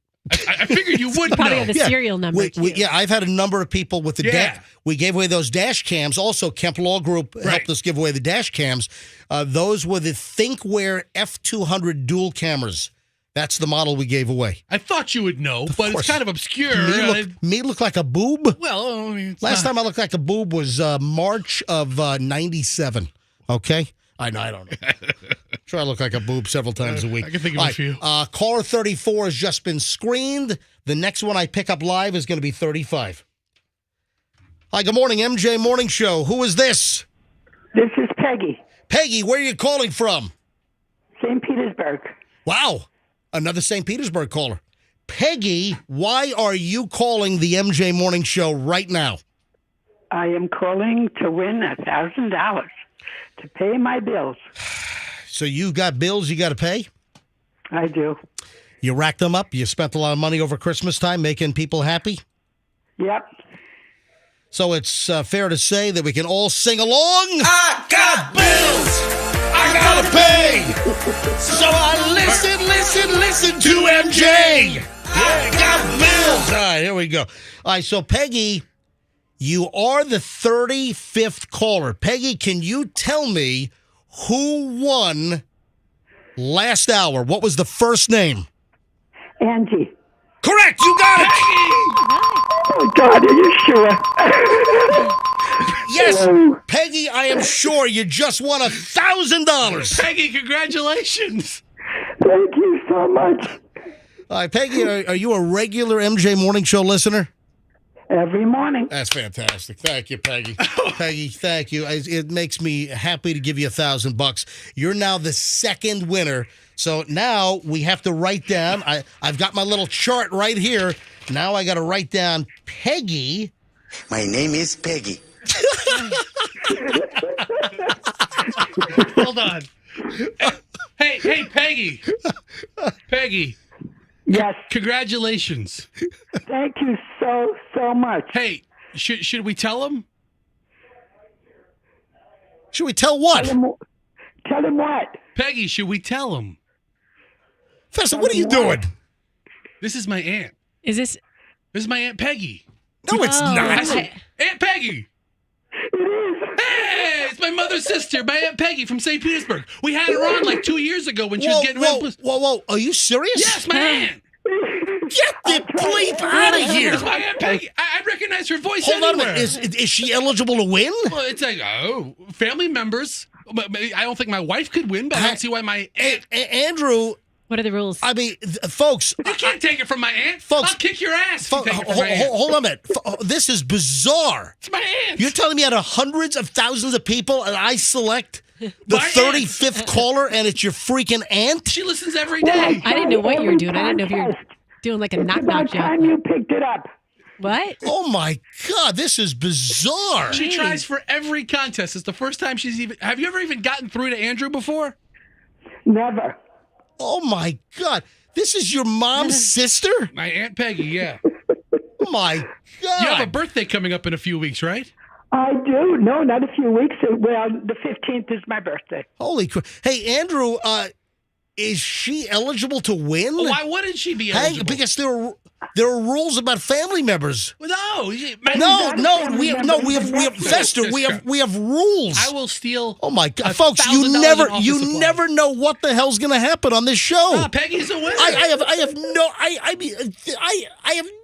never know what's going to happen on this damn show. I think immediate family members of Beasley employees might be not included. Hey, Andrew, My kid couldn't win. hold on. Andrew's going through the contest rules right now. Andrew, did you find the Beasley rules? I just got to make sure. This is unfreaking believable. Well, one thing may solve the problem. I haven't seen personally Dominic in more than 4 years. What the hell? It's your aunt that you haven't seen her in what's the matter with you? We talk on the phone occasionally. What's the matter? You haven't seen... She lives in St. Petersburg? You haven't seen her in 4 years? Are you going to go to her funeral? Maybe. The way she's... Thank God we haven't had any funerals in the family. Yeah, the way she's going, she's going to go to mine. What, am I in the freaking Twilight Zone? What is going on here? All right, hey, hang on, Aunt Peggy. You got to be freaking kidding me. Yeah. What? As soon as I heard her voice, like, that's Aunt Peggy. All right, Andrew, do we have a contest rules interpretation? I'm a little iffy on this one. Read it. Okay, employees of the station, its licensee, its parent corporation, and the affiliated entities, advertising and PR agencies, participating sponsors, promotional partners, blah, blah, blah, other radio stations in the area of the station, and members of their immediate families, and those living in the same household of each, whether related or not, are ineligible to win. The term immediate family includes spouses, siblings, parents and legal guardians, children and legal wards, grandparents and grandchildren, including in-laws. I do not see aunts or uncles. Holy right. crap. Okay. Pretty clear. She might have just skated by. That seems pretty clear. Yeah, because if she was your grandmother, no. Yes. No go. What the freak is going on here? She's called it for 3 years and has never gotten through, and then she just gets through? On $1,000. Aunt freaking Peggy? Aunt Peggy won. Congratulations, Aunt Peggy. Well, you got to be kidding me. Hey, read that again. Read the rules again. Let me just hear it one more time. Hang on. Go ahead. Okay, and this is Rule 1, eligibility restrictions. B, employees of station, its licensee, its parent corporation, and their affiliated entities, advertising and PR agencies, participating sponsors / promotional partners, other radio stations in the service area, and the station... of the station, and the members of their immediate families, and those living in the same household of each, whether related or not, are ineligible to enter or win. The term immediate family includes spouses, siblings, parents and legal guardians, children and legal wards, grandparents and grandchildren, including in-laws. I don't think your aunt is aunt or uncle is on the list. Yeah, it's my aunt. I'm blown away. I'm totally blown away with the number of calls, the volume we're getting here. What are the odds? I don't think they're quite as high as Powerball, but still, that's insane. All right, so far it looks like maybe Peggy. So, folks, you got to know the name for next hour. Let's see if Fester's second cousin calls in to win. Come on, Eddie. Let's go. Eddie. You don't have a cousin, Eddie. I do have a cousin, Eddie. Really? I do. Is the bleeper full? This bleeper is always full. Yeah, I'm sure it is. All right, so 8:04 at the MJ Morning Show, rolling up on 8:05. So now it's the 8 o'clock hour. We'll give away the next $1,000 in just a matter of minutes. Sometime this hour, we'll tell you what number caller to be. Know the last winner we just had. And you could have to say Aunt Peggy, by the if you way. can't remember Aunt Peggy. You could be the next winner coming up. Yeah, that just rocked my freaking world over here. Wow, that's crazy. All right, 8:05 now at the MJ Morning Show. I still have the IG scam. I've got to read this thread of an IG scam artist, and I say, who falls for this crap? Who falls for this? You got to hear somebody tried to scam me on Instagram out of money via direct message, and I'm not falling for this. They picked the wrong person. Also, what kind of a schmuck tries to scam somebody on Instagram and they don't pay attention to like the bio? You think a radio morning guy is the right person to try to, pull some kind of love scam on Instagram on? All right, hang on. I'll get to that in a second. First, though, I got to make a call. I got a direct message Most of the Instagram direct messages I get are great listeners, real people with content or comments or questions. My Instagram is Certified MJ Radio. I encourage you to give me a follow. If you're on Instagram, take a look. You know that the Chloe expired pasta video? Yeah. It's like 33,000. It's crazy. It's got like 30+ thousand views already. And if you haven't seen my Instagram, take a look. I'm Certified MJ Radio. Give me a follow. So I get a direct message from a listener by the name of Kay. Kay is an Uber driver. I don't know whether it's full-time or a little side ride, kind of deal. But Kay, excuse me. All right. So Kay is an Uber driver. And if you remember last week, we were talking about the guy that burgled a plumbing supply company and ripped off $8,000 in electric tools from a plumbing supply company. And the getaway car was? It was an Uber driver. An Uber, exactly. So this happened out in Colorado. This was one of our morons in the news stories late last week. Guy robs a plumbing supply store, rips off $8,000 in electric tools, and then the getaway car, he uses his app to get an Uber. Cops show up. They see a car waiting. The Uber driver said, I'm waiting for a guy named Jose. True story. Yeah. And Jose's the guy that burgled. Cops arrest the guy. So after hearing that story, Kay, who is an Uber driver that listens to the MJ Morning Show, Kay sends me a message on Instagram. Hey, I'm an Uber driver, and guess what my Uber was used for? No. She sends me a message. I'm an Uber driver in Tampa. I was the getaway car for a hit and run on Dale Mabry. Oh, no. Somebody was in a hit and run, gets out of their car, calls an Uber to escape the scene, and I guess abandoned the vehicle at the accident scene. Hang on, I got to call. Let me call Kay. Kay said we can call her. Hang on a minute. 727. I got to get the details of this. I mean, think about it. If you can get a block or two away from the accident scene. Your call has been forwarded to an automatic voice message. Kay! 727. Kay, I'm calling you, Kay. Come on, Kay. Maybe she's driving right now. Yeah, maybe she's in the middle of a. Maybe she's in the middle of a ride share. I don't know. I mean, I do it all the time, but I'd be pissed if my Uber driver was on the phone while we're driving. All right, calling Kay again.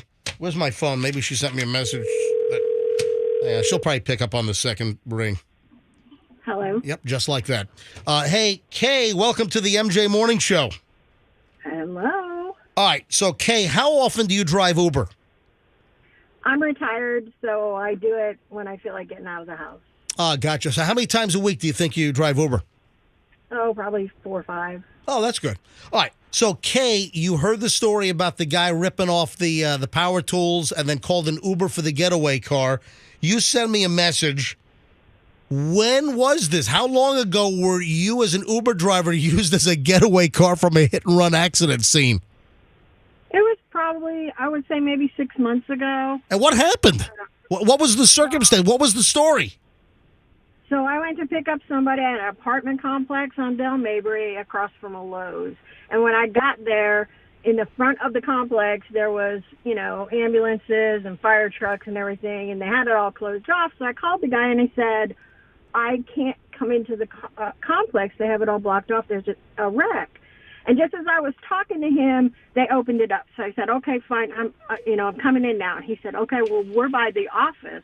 And I said, okay. So I pulled up in the office, right there by the office, and 2 guys get in the car, and you could tell they weren't really sober, but so they get in the car, and I go around the roundabout, and I start going out of the complex, and here comes 5 cops running after my car. Oh, wow. And I was like, what did I do? What did I do? And they're yelling, stop, stop. So I stopped, and they opened the back doors, and they just said to the guys, get out. So, all right, what happened? Did he run from the accident scene? How did the cops know that it was him and he was in the back of your Uber? Well, then a lady ran up to me and said, those guys caused the wreck. and she said they hit my car, and so that I guess that lady knew. I don't Wow. know. I really. So I don't she's know. I turned the app off and went home. all right. So she must have witnessed them run off, and then in your direction where the pickup was made. Man, that takes some balls. You're in an accident on Dale. Do you know how bad was the accident? Well, I mean, they had fire trucks and ambulances there, so it was, it Where on Dale Mabry was it? What part? across from Lowe's on Dale Mabry, just south again. Oh, that's right. Gotcha. Just so Dale Mabry just south. Just north of Gandy. Lowe's is north of Gandy. Oh, Lowe's is north of Gandy. Right. Yeah, Home Depot south of Gandy. Yeah. Gotcha. But what did he do? Did he give you like a negative star rating or anything? I didn't even look. I don't even know if they paid for the fare. Yeah, that's the question. Oh, So yeah. the cops, so TPD, Tampa Police, they yank him out of your car. So then you hit the button to cancel the ride, right? I don't even remember if I canceled the ride or not. I was like in shock. Where did they want to go? Do you remember where they were headed? They were headed to an address in South Tampa. That's all I know. They weren't headed to like the airport or anything like that. But they were headed to an address in South Tampa. So it sounds like the police didn't. It sounds like the police didn't even hesitate. They knew you had nothing to do with it. Did they pull you aside for questioning at all, or they figured it out right away? It sounds like. No.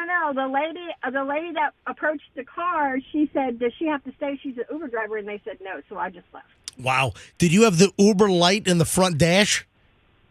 No, I don't use that. Okay. All right. Hey, thanks, Kay. I appreciate you coming on. Sure. Have a great day. Thanks for listening to the MJ Morning Show. Of course. You're not related to Fester, are you? No, but I'd like to be related to some of that money. Yeah. Coming up next. Guess Coming up what? soon. Coming up this hour, the next $1,000 is on the way from the MJ Morning Show. I'll be there. All right. Thank you, Kay. Thanks for listening. Uber getaways. We had a story in Colorado. This lady was a potential getaway. And you know what? And we would have gotten away with it if it wasn't for you meddling kids. Meddling Uber drivers. Well, no, she didn't know. It was one of the victims of the car wreck that I guess ran toward the Uber, telling the cops, it's him. He's in the back of that car. He's back of the Uber, whatever. So, all right, now I got to tell this scam story. You got to hear this. I was the potential victim of an Instagram scam. Now, who falls for this? I want to know who the hell falls for this stuff. But obviously, people do.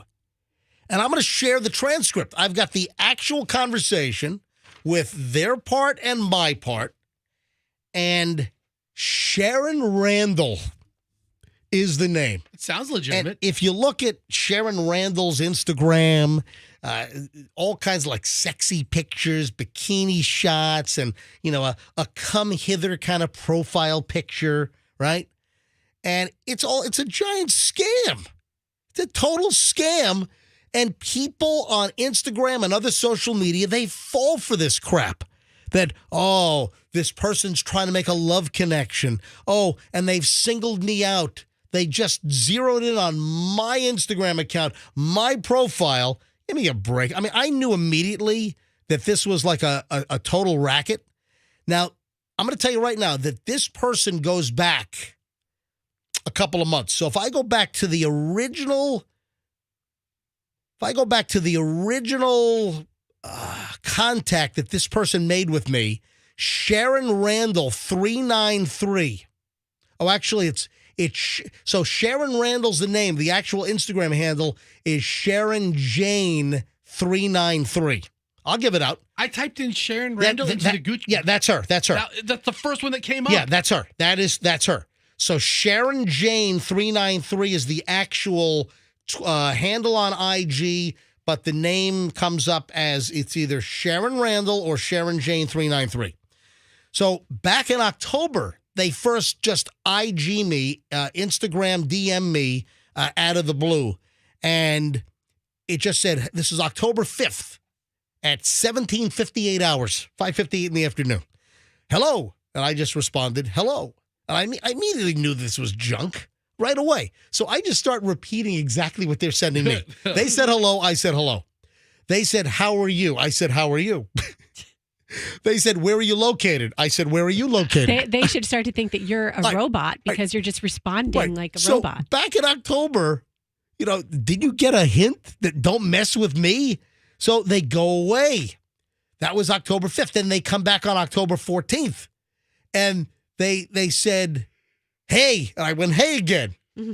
Then they said, where are you located again? I said, where are you located? Then they said, I asked you first. Then I said, I asked you second. And listen, I'm just totally screwed with them. But then they come back again late last week. So I'm going to fast forward to late last week. Let me. I'll show this on MJTV, and I'm going to scroll up here. All right. So let me go back to. They tried again around January 1st. So how are you? And I said, how are you? Just the same crap. So then finally, let me get to the most recent here. And this is late last week, last Thursday. And they said, what's up with you? I said, hanging. They said, they said, yeah. Hanging. Then they say, where are you at? I said, at home. Where are you at? And then she writes, and listen, this is a guy. This is not even a girl. I'm telling you right now that this person has a wang. All right. I'm sure. All right. So then they write to me, do you want, so where are you at? I said at home. Then they respond, are you telling me to get to you? So what? Yeah. So just the vernacular, the sentence structure, you can tell that English is not even their first language. So this is a foreign Instagram direct message scam, and I know it's going towards sending money, right? So let me show you how this played out. So where are you at? I said at home. Are you telling me to get to you? That's a natural sounding English language sentence, isn't it? Are you telling me to get to you? I'm telling you to get to me. Then I wrote back, what does that mean? Do you want me to come over there to you? I said, yeah, stop by. Whoa. So I respond, yeah, stop by. And then they said, that's so cool, but I'm broke at the moment to get myself over there to you. Here we go. That's right. I'm broke at the moment. Of course, this is going to some kind of cash drain. Oh, really? So I'm broke at the moment to get myself over to you. And then I said, okay, let me see what's going on here. Then they wrote, can you help me get there to get myself over there to you? And I said, sure. And then she says, okay, baby. Oh, yeah. How will you get it fixed? Yeah. Again, natural English language sentence. How will you get it fixed? And then I said, however you want. And then she says, okay, baby. Thinking of you getting me the funds to get myself over there to you. And besides, I don't have your address. I said, where are you coming from? And then they respond. They took a minute. I'm here in Florida. Now, my profile does say, Tampa, Florida. So they can figure that out. I said, where in Florida? Again, a delay. Obviously going back to check my profile, but obviously not enough. And then it says, Tampa, Florida. I said, what area? 2-3 minute delay. Carrollwood. Ooh. So you know that they Googled areas in Tampa, Florida. They came up with Carrollwood. And I said, what's your favorite restaurant there? Pterosaur. Again, 2 or 3 minute delay. And they come back with Noble Crust. Oh, so they Googled Yeah. That's a good one. Okay, another good one. They Googled restaurants in Carrollwood, Tampa, Florida. And then they say, it's an Italian restaurant. Yeah, it's with 4.8 stars. Yeah. Yeah. Well, thank you. Thank you for letting me know. So then I wrote back, I see. Wait. What? I gotta stop. Yeah. They do know you a little bit. It's not like they're sending you nudes or doing sexy talk. They're immediately going for the food talk. Okay, yeah, all right. Well, no, because I'm asking for it, right? All right. So then I write back, I see. What do you want to do when you get here? All right. Up for whatever you want in as much as you can guaranteed it that I'm gonna be safe out there with you. Again, total butchered English language sentences here. Wrong verbs, wrong tenses, just awkward. So you know it's not an English language native speaker here. So you know it's an international Instagram direct message money scammer. Or she can be a very hot illiterate. So then I wrote back, what do you mean by safe? Of course. Have to be safety conscious, they write. Some men are animals maltreating a lady with the only chance of getting her to him. Yes, maltreating is something I often use. And just really conversational English language structure here, huh? A little awkward. And then she writes, or he, and I'm not in for such. Oh, well, thank you. What's that, Shakespeare or what? What is it? I am not in for such. Thou shalt not. I am not in for such. That's why I asked. She wrote back again. Then I wrote back, well, that's certainly not me. Then she writes, okay, baby, I'm cool with you. Well, that was fast. Yeah. That's not me. Oh, you're cool. That's all right. You're cool. All right. How much are you getting me to get myself there to you? So now goes in for the money shot kill here and wants to know how much money I'm going to send her to get her to me. And then writes, and you still yet to give me your address. I said, I'm totally cool. You won't find a cooler guy than me. That's true. And then Boy, you're good at this, Then she MJ. writes back, all right, baby. Can't wait to get myself over there to you to really see how cool you truly, and that's it. Ooh. You truly. And I said, what do you like to do? Oh, boy. You're invested. What do you mean by that? She writes back. What do you like? Then she writes back, whatever you like. I said, any suggestions? Let me get there first. That's not what to deliberate on here. Huh? But I think they meant deliberate. They didn't want to do any sexy talk. I think they meant deliberate, but Which is a pretty fancy word. I said, Yeah. okay, what do I need to do now? Oh, then she writes back, we ain't kids. No, we ain't. Okay. Okay, that's Get me important. the money for me to get myself over there to you, and your address as well as to know exactly where I'm heading to. I said, okay, how much money do you want? I'm thinking it's going to be like $200, $250, whatever. And, you know, maybe they like rope you in, you send some money. A little bit of money. Then they lead you on. Then they prime the pump. Then they get more money out of you. And I'm sure there are dumbasses that fall for this stuff. They're absolute. So you're going to love this. Okay, how much do you need? How much money do you need is what I write back. Oh, man. $38. Oh.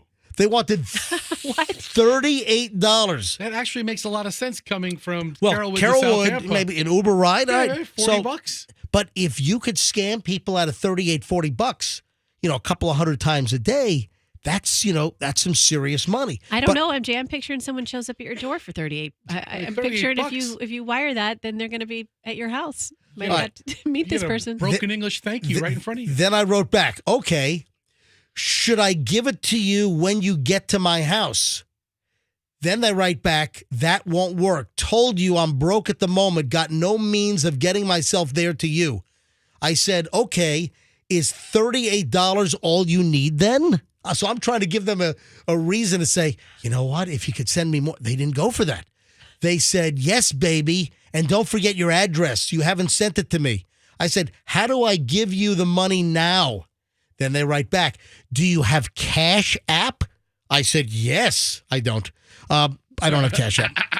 Yes. So do you have Cash App? And I said, yes. Then they say, okay, can you send it through Cash App? I said, sure.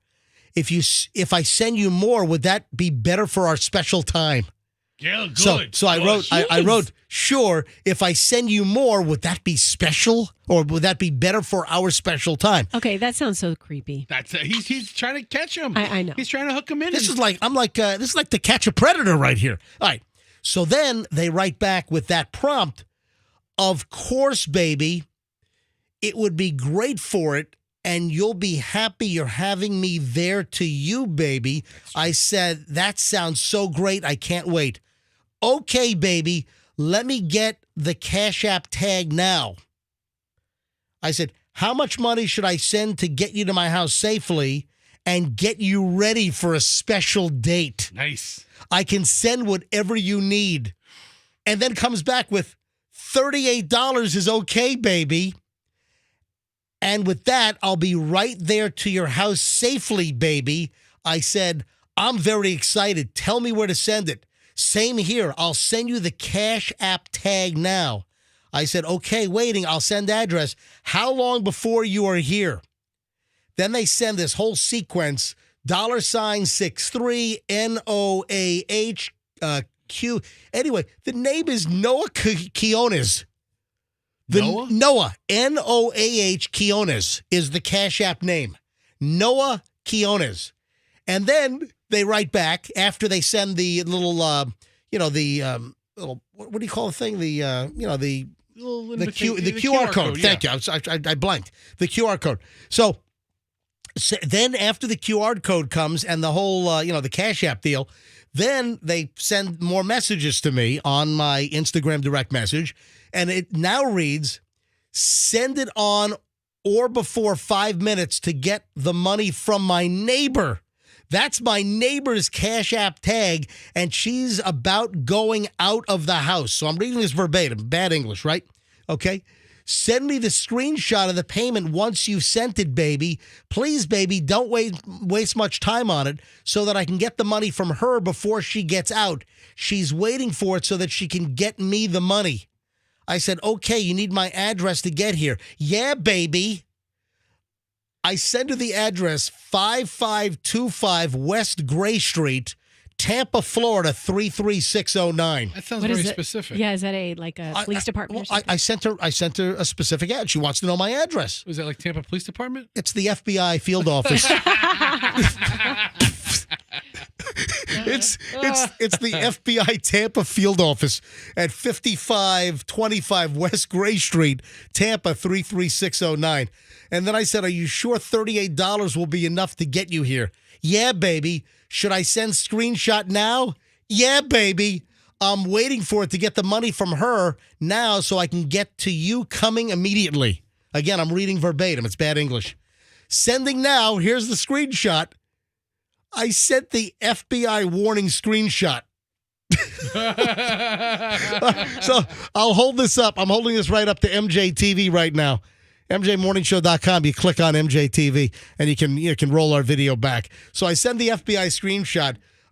FBI investigates any robbery, burglary, or larceny committed in this institution. I just found some image online. So I send that, and then I go, bah! So I send B-A-A-A-A-A-A-A-A-A-A-A. I go, bah!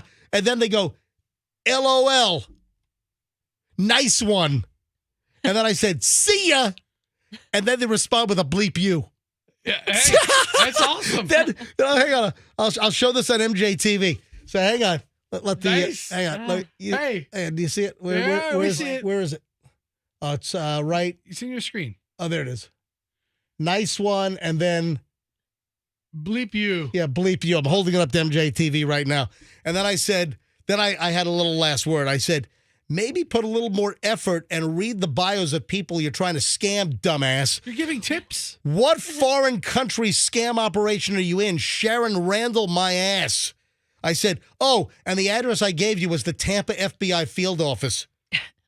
I said, I said, should have checked that on Google Maps. And then they said, okay, thank you. And that was it. No more contact from Sharon Randall. You did give him some helpful tips at the end. Okay, so I know why you were doing what you were doing. Obviously, to be able to do this PSA and tell people not to fall for this and try to figure out who falls for it and to put this person on alert. But what if someone did what you just did and it was like an undercover sting operation and they were like, what if that was an FBI agent on the other end trying to get someone? For what? It wasn't underage. They'll do stings for underage. Right? Why would they? If prostitution? Hold on, no. If they're trying to scam me, yeah, then I'm messing with that. MJ was the solicitee, not the solicitor. Exactly. So be careful, folks. But you know what? People fall for this every day. People will send money, and people are falling for Bitcoin scams. Told you, I had a relative that fell for. We don't know the exact number, but I had a relative We thought it was like 10 grand. We have a relative that might have lost a couple $100,000 to a Bitcoin scam. I'm in the wrong business. Yeah. Yeah. Online, one of these social media, harvests. So heads up, folks. The scam artists are out there. There is nobody on Instagram that is coming at you like this. Yeah, nobody wants to come over your house for $38.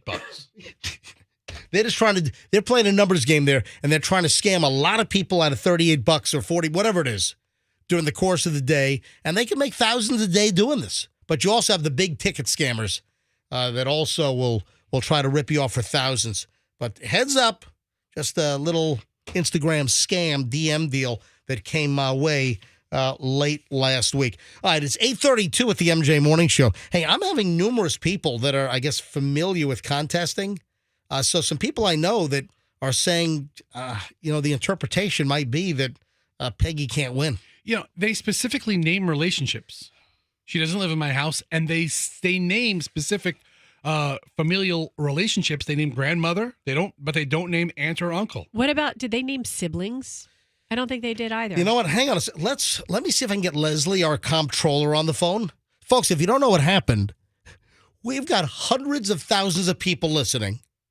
I have no idea how many tens and tens and tens of thousands tried to call in to win the 7 o'clock hour $1,000 prize for MJ Bill Pay. We gave away $1,000 in the 6. All right. We gave away $1,000 last hour. And folks, hey, listen, full disclosure. I mean, we have full transparency here. We're not hiding a thing. Unbelievably, Fester's aunt called in and was the 35th caller and won the $1,000. Fester's freaking aunt called in, has tried to call us for 3 years since we've been back, has never even gotten through, and just got through to win $1,000. All right, so we're trying to figure out now. Andrew, our producer, read the rules. It doesn't say aunt specifically. It says it's pretty clear to me. All right, here's what I want to do. I want to call Leslie. She's our market controller. And I think, I don't know whether she's going to have the last word or whether it's going to be, our corporate legal department. Let me try to call Leslie, our market controller.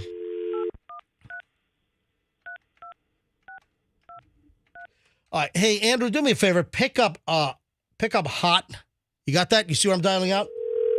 All right, pick up and see if Leslie can go on the air with us. See if she picks up. I'm calling our market controller. I mean, this is still like settling in. I'm like, what are the odds of Fester's aunt getting in? And I got to be honest. I think it's up in the air whether she can win the. Andrew, what's the story? Andrew, is it? Do you have her on the phone? Okay, all right. Will you please then? Okay, she doesn't want to come on the air, but tell her the situation. Do we have to wait for a ruling on this, or am I going to give away another $1,000 today to make up for Fester's aunt? No. Fester, listen, I am not make. I can't make. Andrew read the rules. It said a bunch of familial relationships. It did not say aunt or uncle. I can't make the determination. Legal's going to have to make the determination. Then you can't give away another $1,000 until legal comes back with a verdict, which I'm not going to do in the next hour and a half. Well, we still are going to use the name. The name doesn't affect the next caller unless it's your flipping sister that calls in. Come on, cousin Jimmy. I mean, we do have to have some point where you draw the line, because I have 10 cousins that live in this area. Yeah. None of my 10 cousins can't win. Froggy has a billion cousins in this area. I know. I mean, the Kuzmano clan. Yeah. And I think they're all plumbers with plumber's crack going on. I think I had to have a judge once redact themselves from a case at a traffic court because of that. I think there's one cousin that actually has a crack problem. Glass pipe and everything. A couple of them. All right, Andrew, do we have any determination from Leslie? Leslie, I guess a little shy to go on the air. Andrew, can you put your microphone on, please? Yes, sir. All right, so do we have, what did Leslie say from our controller department? She says by this interpretation that Peggy is eligible. Ha-ha! Wow. So maybe Aunt Peggy is eligible because it does not say aunts or uncles. It's like grandparents and siblings and All right, so Peggy could be eligible. I mean, all right, folks, Grandpa Giuseppe's not eligible. it is 8:36 at the MJ Morning Show. We are minutes away from giving away the next $1,000 with MJ Bill Pay. And I know that many of you out there are singing along. I got bills I gotta pay. So you better listen to MJ. All right, it's MJ Bill Pay thanks to the Kemp Law Group. Accident or fall, you call Kemp Law, and you could be the next $1,000 winner in minutes here on the MJ Morning Show. Just know the last winner's name and be the right caller. And then make sure, if you don't win this time, you got to know the first name of the next winner so you have that at your fingertips for next hour in the 9 o'clock hour. So we've already given away $2,000. We're about to give away $3,000, and then next hour we'll make $4,000, and then we'll give away $4,000 again tomorrow, then on Wednesday, then on Thursday, then on Friday, as we're giving away $20,000 all week long here on the MJ Morning Show on Q105. This is insane. I'm sorry. There is no way I would do this. There are complications apparently that are arising. Who would put their eyesight in jeopardy? Do you know that there is a trend, a cosmetic procedure to change your eye color? People making their brown eyes blue. What was that song? Don't you make my brown eyes blue? Yeah. Wasn't that Crystal? Who sings it? Crystal Gale? Was Yeah. it Crystal Gale? Was or it Don't You Make My Brown Eyes Blue? Barbara Yeah. Mandrell type person? I don't know. That's an old song. I think it's from the 70s or something. Crystal Gale, you're right, Buster. Crystal Gale. So there's a process called keratopigmentation.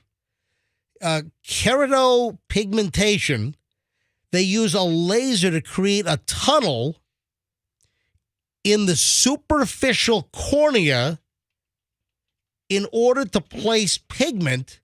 But now experts are saying that it can lead to terrifying conditions, including blindness. And apparently it's not approved for cosmetic use. But there is footage that's popping up online. The latest is a French company called New Color. A French company called New Color, and they claim to be experts in keratopigmentation, if I'm pronouncing that properly. And they shared footage of a patient went from brown eyes, and now she's got vibrant, like ice blue eyes, and there's over 20 million views now on social media. And most that see the video are like, oh my God. And, people are saying, well, why don't you just put colored contacts in? Yeah, I was and going to say that. Don't risk going blind. But others are saying, oh, it looks horrible. Somebody wrote, well, listen to this. Why would anyone want blue eyes, said one person as a comment. I have blue eyes and I can't even see when the sun is out. My kids all have brown eyes and they see everything. It's What? true. Yeah, I have a hard time when it's bright outside. People with darker eyes, people with brown eyes, Yeah. they don't have as much light sensitivity as light-eyed people do. I've got blue eyes. Well, you don't know because you don't know what it's like to have brown eyes. But I don't have a problem. I don't have a problem with sunshine. I mean, I do wear sunglasses, but even if I'm not wearing sunglasses, maybe you'd be able to stare directly into the blazing sun if you had brown eyes. Well, as a brown-eyed person, that's not exactly true. Brown-eyed girl. Da-da-da-da-da. I just don't know why anybody would risk this. This is idiotic. So I don't know if anyone's doing this in the United States right now, but people are going to other countries to have this procedure done. I'm sorry, you have to be an idiot to do this. To have an unapproved procedure done to permanently change your eye color with a laser while medical, ophthalmological professionals in the United States are saying, don't do this. It could lead to blindness. You could wreck your eyeballs. I have to see some before and after photos. Dr. Colin McCannell, a professor of clinical ophthalmology at the University of California, Los Angeles, told Healthline that it's a bad idea to pursue an unnecessary eye surgery due to the risk of complications. Yeah, the complications of keratopigmentation, which is not approved by the FDA, includes vision loss, blindness, glaucoma, uveitis, no. eye inflammation. None of that sounds fun. I can't even. Yeah. I can't even think about that. You know what we ought to do? Sounds like it hurts. I ought to call my buddy Dr. Chuck Slonim. Oh yeah, he'll have an opinion on this. Hang on a minute. Let me see if he's available. He might be. And then we got to give away the money here in just a second. Hold on a minute. Let me. I misdialed. Hold on. I'll try it again. 813. Hey, Andrew, do me a favor. You see the line I'm on? Andrew, see the line I'm on? All right. Pick that line up and see if Dr. Chuck is available. Tell him it's MJ calling live. If not, we'll just move on. I'll give away the $1,000. This is the most dramatic before and after. Yeah, it's I've nuts. ever seen. It's. I mean, it looks like they put in like scary ice blue colored contact lenses, but it's not. This woman, this young woman who looks like she's in her mid-20s? Yeah. Went from brown eyes to these ice blue eyes. They're almost too light, the eyes. Now. Don't do. It almost looks like she's in some kind of a horror thriller series on Netflix. Looks like she's possessed. Yeah. All right, Andrew. Oh, we got him. Okay, we got Dr. Chuck. Dr. Chuck, welcome to the MJ Morning Show. Hey, MJ, how are you? Doing fine. Longtime friend, personal friend, and our official ophthalmological expert, Dr. Chuck Slonim. We're talking about this keratopigmentation. Yes. Am I pronouncing it properly? Yeah, keratopigmentation. Yeah. Well, apparently there are companies, not in the U.S., it's not FDA approved, but people are going to France and South American countries where we have a picture of a woman that had her brown eyes turned bright ice blue. It's mostly the kerato is the cornea. So what they're doing is they're not tinting the iris, that is the color portion of the eye. Yeah. They're actually tattooing the cornea to make it look blue or whatever color they're planning to use. But, Chuck, the warnings are the FDA says this is not approved. Multiple doctors are quoted here in the United States in the article. Dr. Colin McCannell, a professor of clinical ophthalmology at the University of California, Los Angeles, that's UCLA, you might even know who he is, says this is unnecessary, does not recommend it. This is an absolute horrifically bad idea. I totally agree. It would be a terrible idea. The only time the cornea is ever tattooed, and you could do it with a contact lens, of course. You could put a color on the surface with a contact lens. But there are some patients who, because of trauma or birth defects, are missing an iris where the iris is actually gone. Oh. And because bright lights come into the eye, they've had their cornea tattooed in order to essentially reduce the amount of light that comes into the eye. But those are people that have defects. Yeah, that's medically necessary. Yeah. This is not like some kind of some kind of fashion statement. You want your eyes ice, go get colored contact lenses and don't risk the chance of going blind. Absolutely. Totally agree with you. Totally agree with you. Dr. Chuck Slonim. Thank you, Chuck. You're welcome. Back to the OR. Talk to you later. All right, thank you. Bye-bye. Oh. Yes, Rox. You didn't let me get my question into him. I didn't know you had a question. Confirm that light-eyed people are more light sensitive. Oh, you could have done that. No, but just Google it. I'm sure that's on Google. I think he actually addressed it. He said because they don't have the... Well, that's people that don't have any... So people with a birth defect, they don't have an actual, the iris with the colors, So, all right, let's give away the money. 8:45. It's 8:45, almost 8:46 at the MJ Morning Show. Let's give away the next $1,000 in cash. Let's go. Caller number 80. 80. Caller 80. 800-990-1047. That's 800-990-1047. If you're the 80th caller right now and you know last hour's winner with a bizarre set of circumstances on last hour's winner, so we're going to have to get a full legal determination on that one. But still, you need to know last hour's winner's first name. And if you're caller 80 right now at 800-990-1047, you'll win the next $1,000 here on the MJ Morning Show on Q105. You know, with the thing last hour, I mean, that just shows you that we're taking random calls.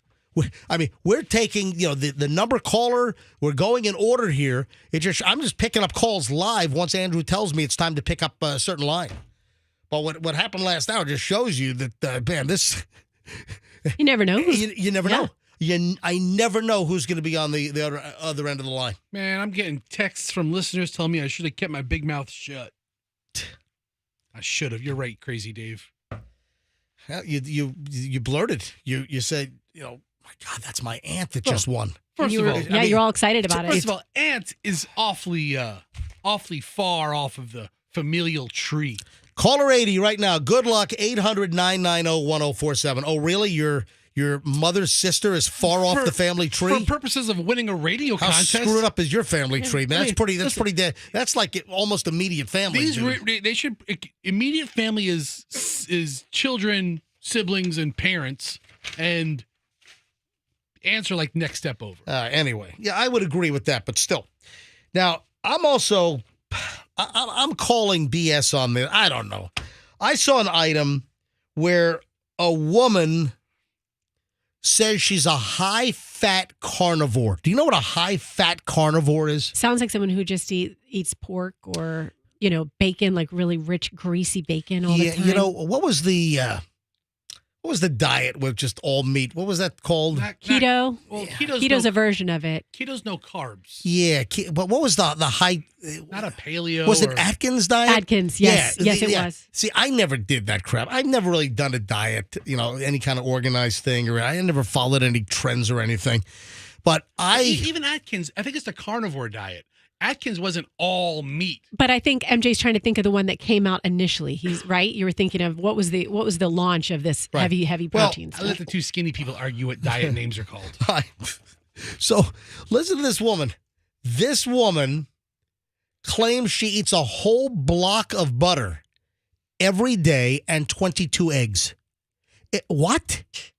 This woman is a high-fat carnivore, eats a whole block of butter.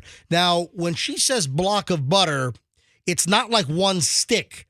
It looks like, if I were just judging by the photograph of her eating a stick of butter plain, it looks like it's the equivalent of like 2 sticks. It's like a slab of butter, and it's rectangular, but it's a thicker, it looks like it's 2 sticks back to back, making one slab of butter, and she's eating that. She claims she eats that during the day.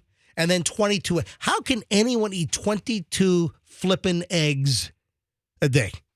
Can I give some health advice, like a little health PSA? Yeah, why don't you go ahead? And I'm not in perfect health, but I study it a lot, and I try to take care of myself. Anything in excess is going to be bad for you because you're hedging your bets that butter and eggs are going to be okay for you. It's best to eat whatever you do, just eat a lot of different stuff. Well, it's in moderation as well. Yes, everything in moderation, and eat a lot of different stuff because you don't know. They might say blueberries are bad for you. I mean, heck, they come out with, fruits and vegetables you think you're eating that are good for you, and then they go, nope, these have so many pesticides in them. Eat a little bit of everything. She eats a whole slab of butter. She talks about scrambling 10 eggs in beef tallow or beef fat is what that is. Mm-hmm. That's when McDonald's fries were really good, when they fried the... you go back to like 70s and 80s, McDonald's French fries, they were better because of the beef tallow that they used to use. Then she would have 10 eggs in beef fat. Then she'd have 80-20 ground beef, then 12 soft poached eggs, but a total of 22 eggs. Come on, this cannot be healthy for you. So what does she say it does for her? Yeah, that's a lot of just bulk food. She just says she's a high-fat carnivore. She's a former vegan. So she went the complete opposite direction. How do you go from being a former vegan to being just an absolute high-fat animal product maniac? Sounds like she's just an extreme person. Yeah, she has compulsion issues. She says, it's the reason why she's doing it, she says that it's for her lean physique. She says that causes her lean physique. She says that her saturated fat consumption has boosted her libido, weight loss, and she has non-existent sugar cravings. She claimed her improved overall health is a result of her unusual diet, which lacks fruit and vegetables. This kind of crap's going to catch up with you. I can vouch for the libido part because I know when I eat a lot of saturated fats, I only want to get it on. Not to mention, I'm guessing she's got some cranky crotch going on. I'm sorry. I don't know anything about that. I don't know what you mean. I'm just going to leave it right there. I don't know why we're making such medical guesses. We're up to caller 79, so the next one I take live is caller 80. Was that a meat sweats joke? Yeah, maybe so. Maybe so. Hi, good morning, MJ Morning Show. Who's this? Hello, I'm speaking to you. Who's this? It's Jeff. Jeff. Are you sure this is not Stephen Wright, the comedian? Pretty sure. Jeff, where are you calling from? Out east of Tampa. Yeah. What the fuck? Dude, are you a fugitive? No, I'm not wanted. Okay. You're awfully vague about this, Jeff. Very cagey. We've heard of place. We've heard of places east of Tampa. Yeah. So you're in Fishhawk, Jeff. Yep. All right, Jeff, you're calling the MJ Morning Show for what reason? I'm trying to win $1,000. Yeah, that's what a lot of people are trying to do. Jeff, you are caller 80. Jeff, do you know the interesting winner's name from last hour? Well, I believe it's Aunt Peggy. That is correct! Yes! Jeff, you got $1,000. You win. Nice.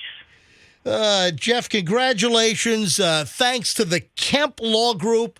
Accident or fall, you call Kemp Law. They're helping us bring this contest this week with $20,000, $1,000 every hour, every day this week. And Jeff in Fishhawk, you are the latest winner, my friend. $1,000 is yours.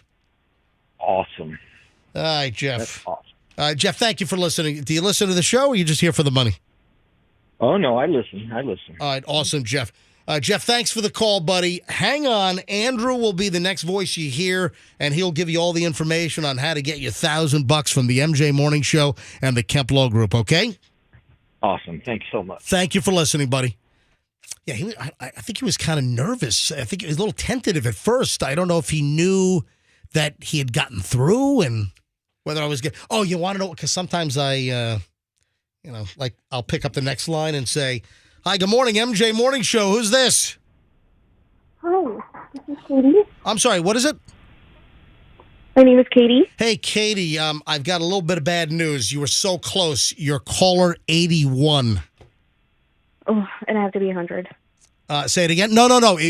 This hour it was caller 80. So you're the next caller. You missed it by one, Katie.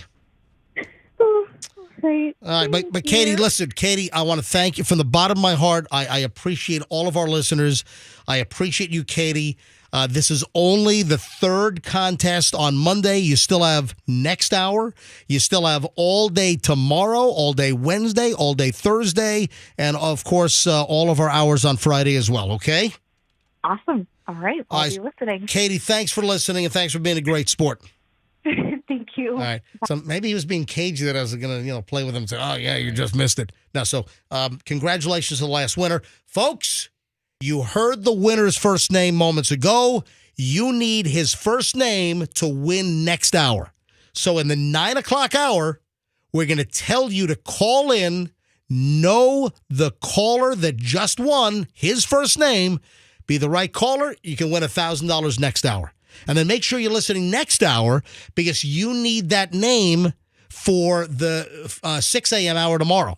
So you need to know who wins next hour in order to call in at 6 a.m. tomorrow morning, and that's how it works. You always have to know the last winner's first name to win with MJ Bill Pay here on the MJ Morning Show on Q105, thanks to the Kemp Law Group. Simple as that. All right, 8:56 at the MJ Morning Show. We got a whole hour to go, another $1,000 to give away. I got a pile of content here. We haven't even scratched the surface, really, on this Monday here on Q105, so stand by. We're back in minutes. Now, international...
Q105, running a little late this morning. Typically, I like to be back about 7 minutes ago, but I don't know, last hour kind of got away from me a little bit. So 9:07 now at the MJ Morning Show.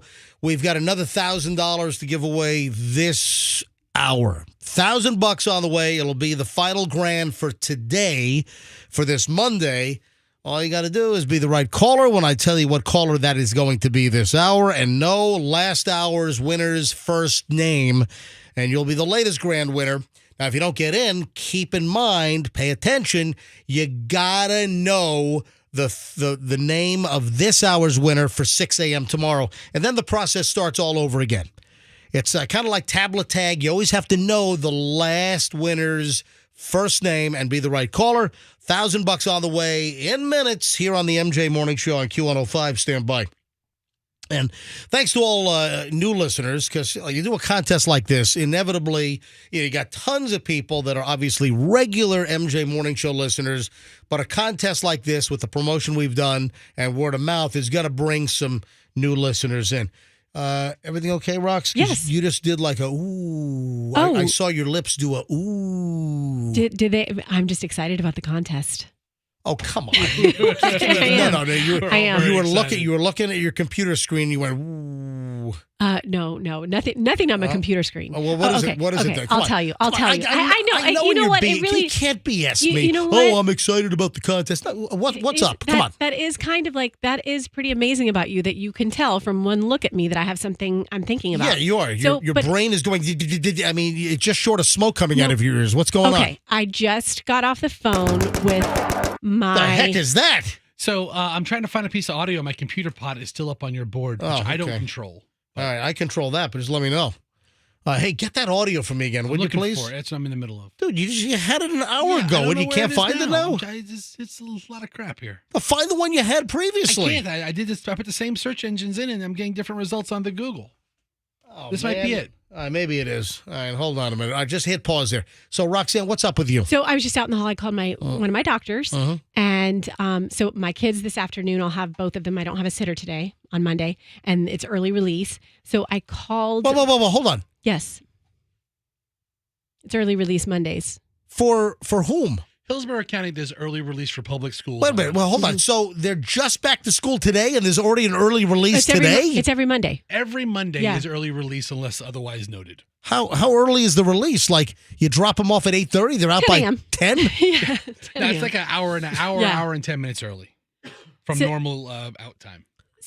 What is what does that do? I don't know. What does it do? What does that really do? An hour? You get out of school an hour and 10 minutes early? Yeah, I don't know what it does. What the hell?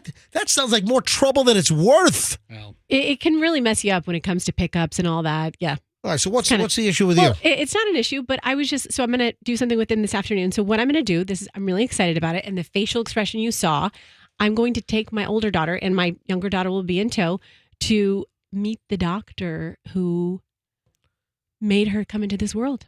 My IVF doctor. And that was that's your field trip today? Yeah.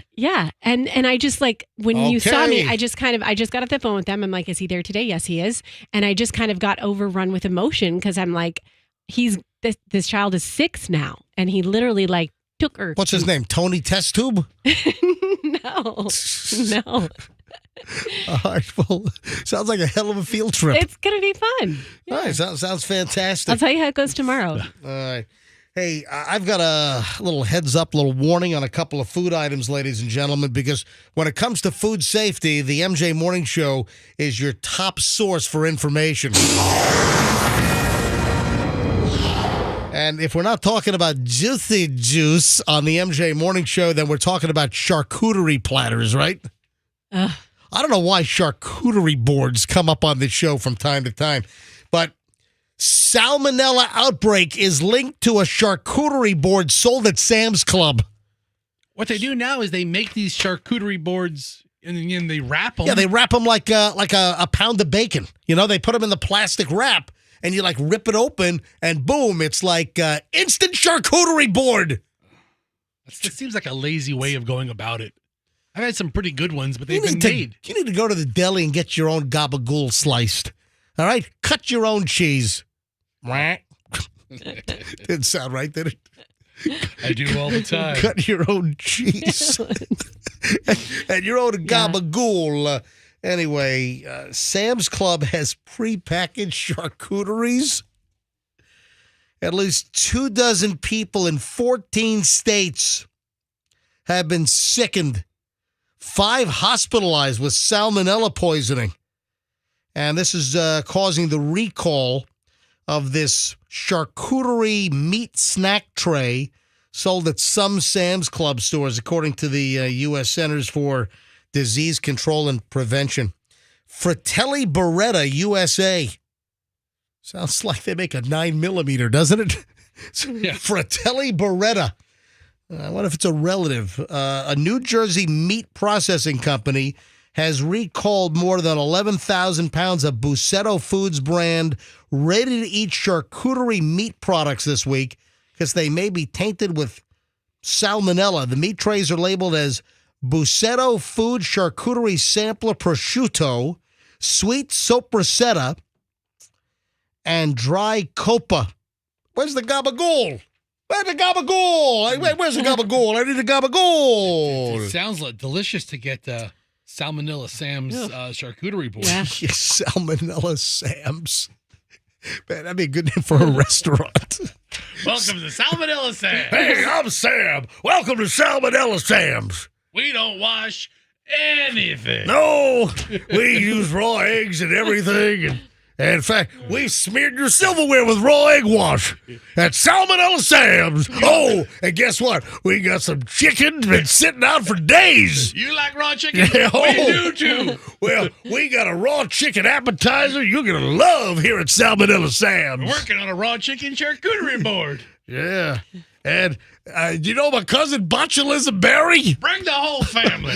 Sounds like a healthy bunch. Sounds like a really healthy family. Salmonella Sam. You got Botulism Berry, and I think they have a female cousin named Typhoid Mary. I think A second distant cousin is I just forgot the disease. Chlamydia Karen. Oh, great. Roxanne. It's a completely different kind of disease. I said a distant. I mean, if you would have said second cousin once removed. If you would have said Jerry Giardia, that'd been funny, but Yeah. not rocks. Yeah. We're working on the gastrointestinal issues. We got a cousin that's working on some crotch problems. It's all the family. Yeah, it's all her name is what? Chlamydia Karen? Yes. She's got an attitude to boot. Come on With down her to crotch. Salmonella Sam. Bring the family. Anyway, the illnesses were reported between November 20th and December 18th. Yeah, I'm trying to see. I don't have the list of states, but it's 14 states. At least 24 people in 14 states. Florida's on the list. Florida, Texas, and a bunch of other. Oh, see, yeah. My story doesn't have the states listed. Do you have Florida's on the list? I pulled up a All right, headline all right, for all it. right, that's fine. So careful. Florida apparently is on the list for Salmonella Sam's Club's. Well, it's not theirs. It's another company that made it. Sam's Club just happened to sell it. Hey, whatever happened? Speaking of salmonella, I don't think it was salmonella. I think it was listeria. Do you remember that crab dip? My kids love that freaking crab dip. Julian especially. Do you remember? And it was a hot item for the demo ladies. You know, the sampler ladies that, you go around, they give you. There was a crab salad, a crab dip salad, and it was like Gold Coast or something. Well, I just found a Brightwater Seafood Buffalo crab dip, Southwest crab dip. No. Hey, Fester, do me a Crab- favor. No, crab salmonella must be a thing, or hold- listeria. Hold on a minute. So, Fester, go to go back. Okay. Go back. Type in crab dip salmonella. Type in Gold Coast. I haven't seen this product for years, and I think it was made in Florida. Yeah, here we go. Look right there. Listeria. All right, what was 2013? Gold Coast expands recall of seafood spreads for listeria risk. This is from February 22nd of 2013. A Florida-based company that recalled its crab spread for potential listeria contamination earlier this month has expanded that recall to include 3 other kinds of seafood spreads. Yep, Gold Coast salads of Naples. And man, their crab dip was great, and they just disappeared, just gone. So I don't know what the heck happened, but man, Julian, I can think back 10 years ago. Julian was like 9, right? Because Julian's 19 now. 10 years ago, he was 9. Man, he loved this stuff. When we went to Sam's or was it Costco, one of the two, we had to get like 3 tubs. The kid would eat one whole tub, and lucky to say, he never came down with listeria. Had a bottle of Listerine one time, but no listeria. Does Listerine kill listeria? It could, yeah. It sounds I like hope it does. Sure. I mean, that would. The big thing with listeria is you can't get it when you're pregnant.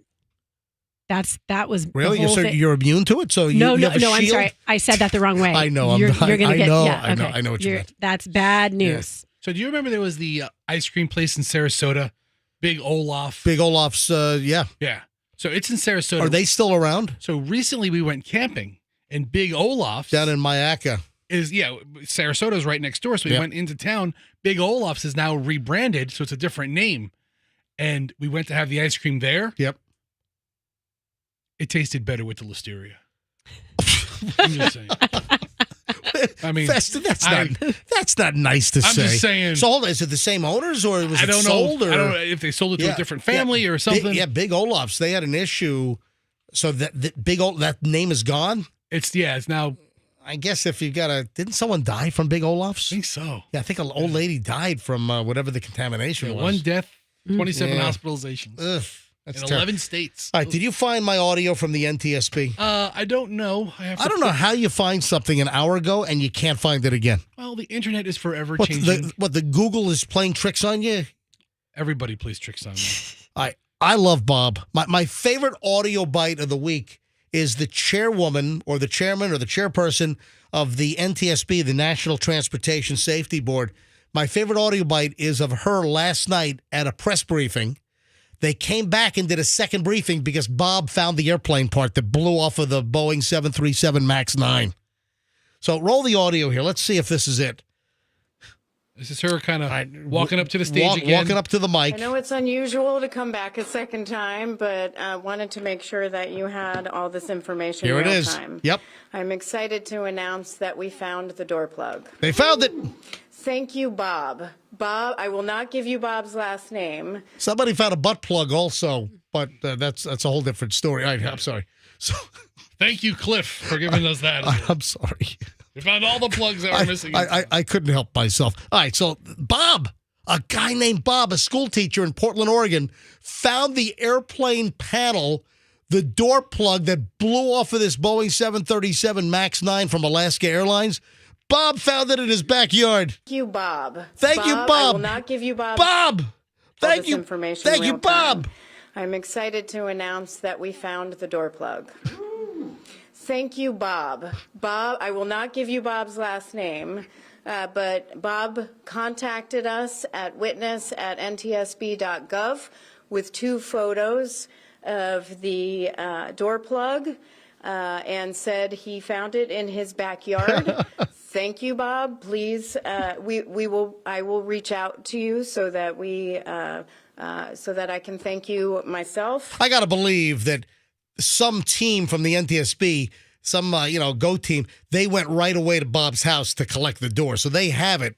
So they have the door in their possession clearly before they made the announcement that Bob found it in the backyard. Does he get any kind of I guess there's no damage to his house. I mean, if it would have hit his roof, I mean, Bob could have been watching TV, and that could have been the only fatality, the door plug hitting somebody on the ground. That's like an episode of that. What was that show on HBO? 6 Feet Under. Yeah. Ladies out back and blue ice falls off an airplane. That was one of the openings. In 6 Feet Under, the old HBO show, it was the family-run funeral home, and every episode started with some kind of a bizarre death that then that victim made its way to a slab at their funeral home. Yeah. You know what's cool is she has the lady who's talking in the press conference, she has a bob haircut as well. She has she's the chair of bob. the NTSB. Yep. And I do really want to thank Rolando Garcia from Special Operations for the NTSB, and Zoe Kelleher, who is a senior accident investigator for aviation at the NTSB as well. They really searched all day. Yesterday, they did quite a lot of work.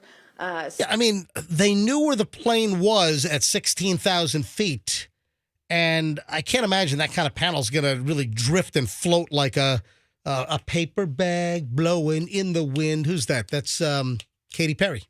Yeah, Katy Perry. That door is going to kind of just fall straight down, right?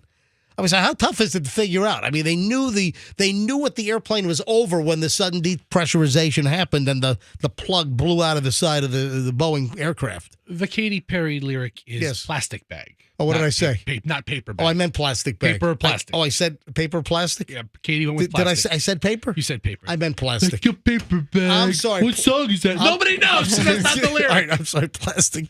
Plastic bag blowing in the wind. Anyway, that's my favorite audio bite today. Thanks, Bob. Bob found the Alaska Airlines Boeing 737 MAX 9 plug. Bab. In his backyard, Bob. No, seriously, I could have gone through his roof and he could have been sitting on his Barca lounger, watching Wheel of Fortune. He could have gotten clocked in the head. Do you take a selfie with it? Well, he took pictures and sent it. Yeah, for sure. I mean, you're Bob. You hold it up. How about that? They've got an email address, witness at, ntsb.gov or whatever it was. All right, 9:23 at the MJ Morning Show. Folks, we have another $1,000 to give away momentarily. Keep listening. We got one long chunk of the MJ Morning Show left next. And within that chunk, we're clearly going to give away the next $1,000. Get ready to call in with MJ Bill Pay as we're giving away $20,000 in $1,000 increments. So 20 winners this week, $1,000 a pop.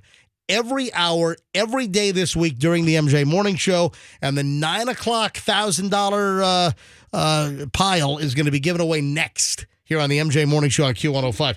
Another one of our great sponsors on the show, our friends at Plan B Air Conditioning.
It is 9:31 at the MJ Morning Show, one of our fabulous rejoin bumpers. This is Verve and Bittersweet Symphony. Have you noticed that MSC Cruises is using this in their latest ad campaign, Fester? You notice that? Oh, yeah, I heard it, but I recognize it now. We're running the commercial actually here on Q105, and I've seen it on TV as well. So obviously, MSC Cruises, a big cruise line, they paid whatever licensing fee it was to use this in their commercial. Very soothing, relaxing music. This has always put me at ease, and always have enjoyed Bittersweet Symphony. And this is The Verve? Yeah, exactly. It's the name of the band. I don't know that I've heard of this band. One hit wonder, baby. Yeah, they're probably performing on the boat. Yeah, but that's right. Hey, we have you right performing after the in all-you-can-eat buffet. They're in the captain's lounge. Ooh, the Verve. You can play that one instrumental song they have. Yeah. No, that's not instrumental. That's right. That's right. It's a bittersweet symphony. It's got lyrics. It's a great song. 9:32 at the MJ Morning Show. Final chunk of the MJ broadcast here on a Monday. And since we're about to shut things down in the next, 15 minutes or so, it means that we've got to give away the final $1,000. So at any point, I'll tell you when to call in, what number caller to be to win the last $1,000 for today. But make sure you listen to hear the winner's first name, because you'll need the next winner in just minutes. You'll need that first name to call in tomorrow morning in the 6 o'clock hour to win the next $1,000, as we'll move on to Tuesday, then Wednesday, then Thursday, then Friday. $1,000 every day, every hour this week on the MJ Morning Show, thanks to the Kemp Law Group. Accident or fall, you call Kemp Law. And keep in mind, this is local only. This is not a national contest. Our promo is not going to say, this is a multi-city contest. It's not going to happen. This is MJ, Q105, 104.7 FM only. Oh, there's one other food item. So in the last segment, we were talking about the salmonella issue with the charcuterie board sold at Sam's Club. Right. There is another food recall, and this is here in Florida as well. I don't know how this happens. Mushroom risotto bites. Those sound delicious. They do, but they may contain hot dog. Wait a minute. So if you're going for the vegan. How the hell do you get hot dog chunks that end up in your mushroom risotto bites? Wild Fork porcini mushroom risotto bites. Ooh, Wild Fork is good. Do you ever go there? Wild Fork, that's the frozen joint, right? Yes. They have one on Henderson. Don't they have one up in Carrollwood? Was it where is it? I go to the one on Sheldon and Linebaugh, and we just got a air fryer. So Right. now we've been going there and getting Yeah, they have stuff all to cook kinds in. of Yep. frozen portions of fish and meat, seafood, right? Yes. Yeah. Okay. Yeah, they built one, Wild Fork, they built one right at Henderson and Dale Mabry. Right on the corner where that like that ice cold auto air place used to be, whatever, that joint that was on the corner there for decades. And now there's a Wild Fork over there. So there's a public health alert over potentially mislabeled frozen mushroom product sold in nearly a dozen states. The outside of the box reads Wild Fork porcini mushroom risotto bites, but surprise! Inside the box, however. Hot dogs! I smell hot dogs. Hey, do we have that? Look for I smell hot dogs. I don't know if it's in the system, but I have it in my collection. Who's the little the kid from The Simpsons? Is it Ralph? I think it's Ralph. Doesn't he eat like paste and stuff and dirt? Was that the kid from The Simpsons? Yeah. Hey, Andrew, let me know if you find it. I smell hot dogs. We had this great soundbite for years on the first run of the MJ Morning Show, and it was. Did you find it? I don't know. Hang on a minute. Hang on. There's my hot dog. Whoa, Mama, the electric chair. Smell that, Ralph? That's the smell of justice. Smells like hot dogs. There it is. Smells like hot dogs. Andrew found. So that's mine from the collection. All right, Andrew found it. It's in our soundbite library. So, how does that happen?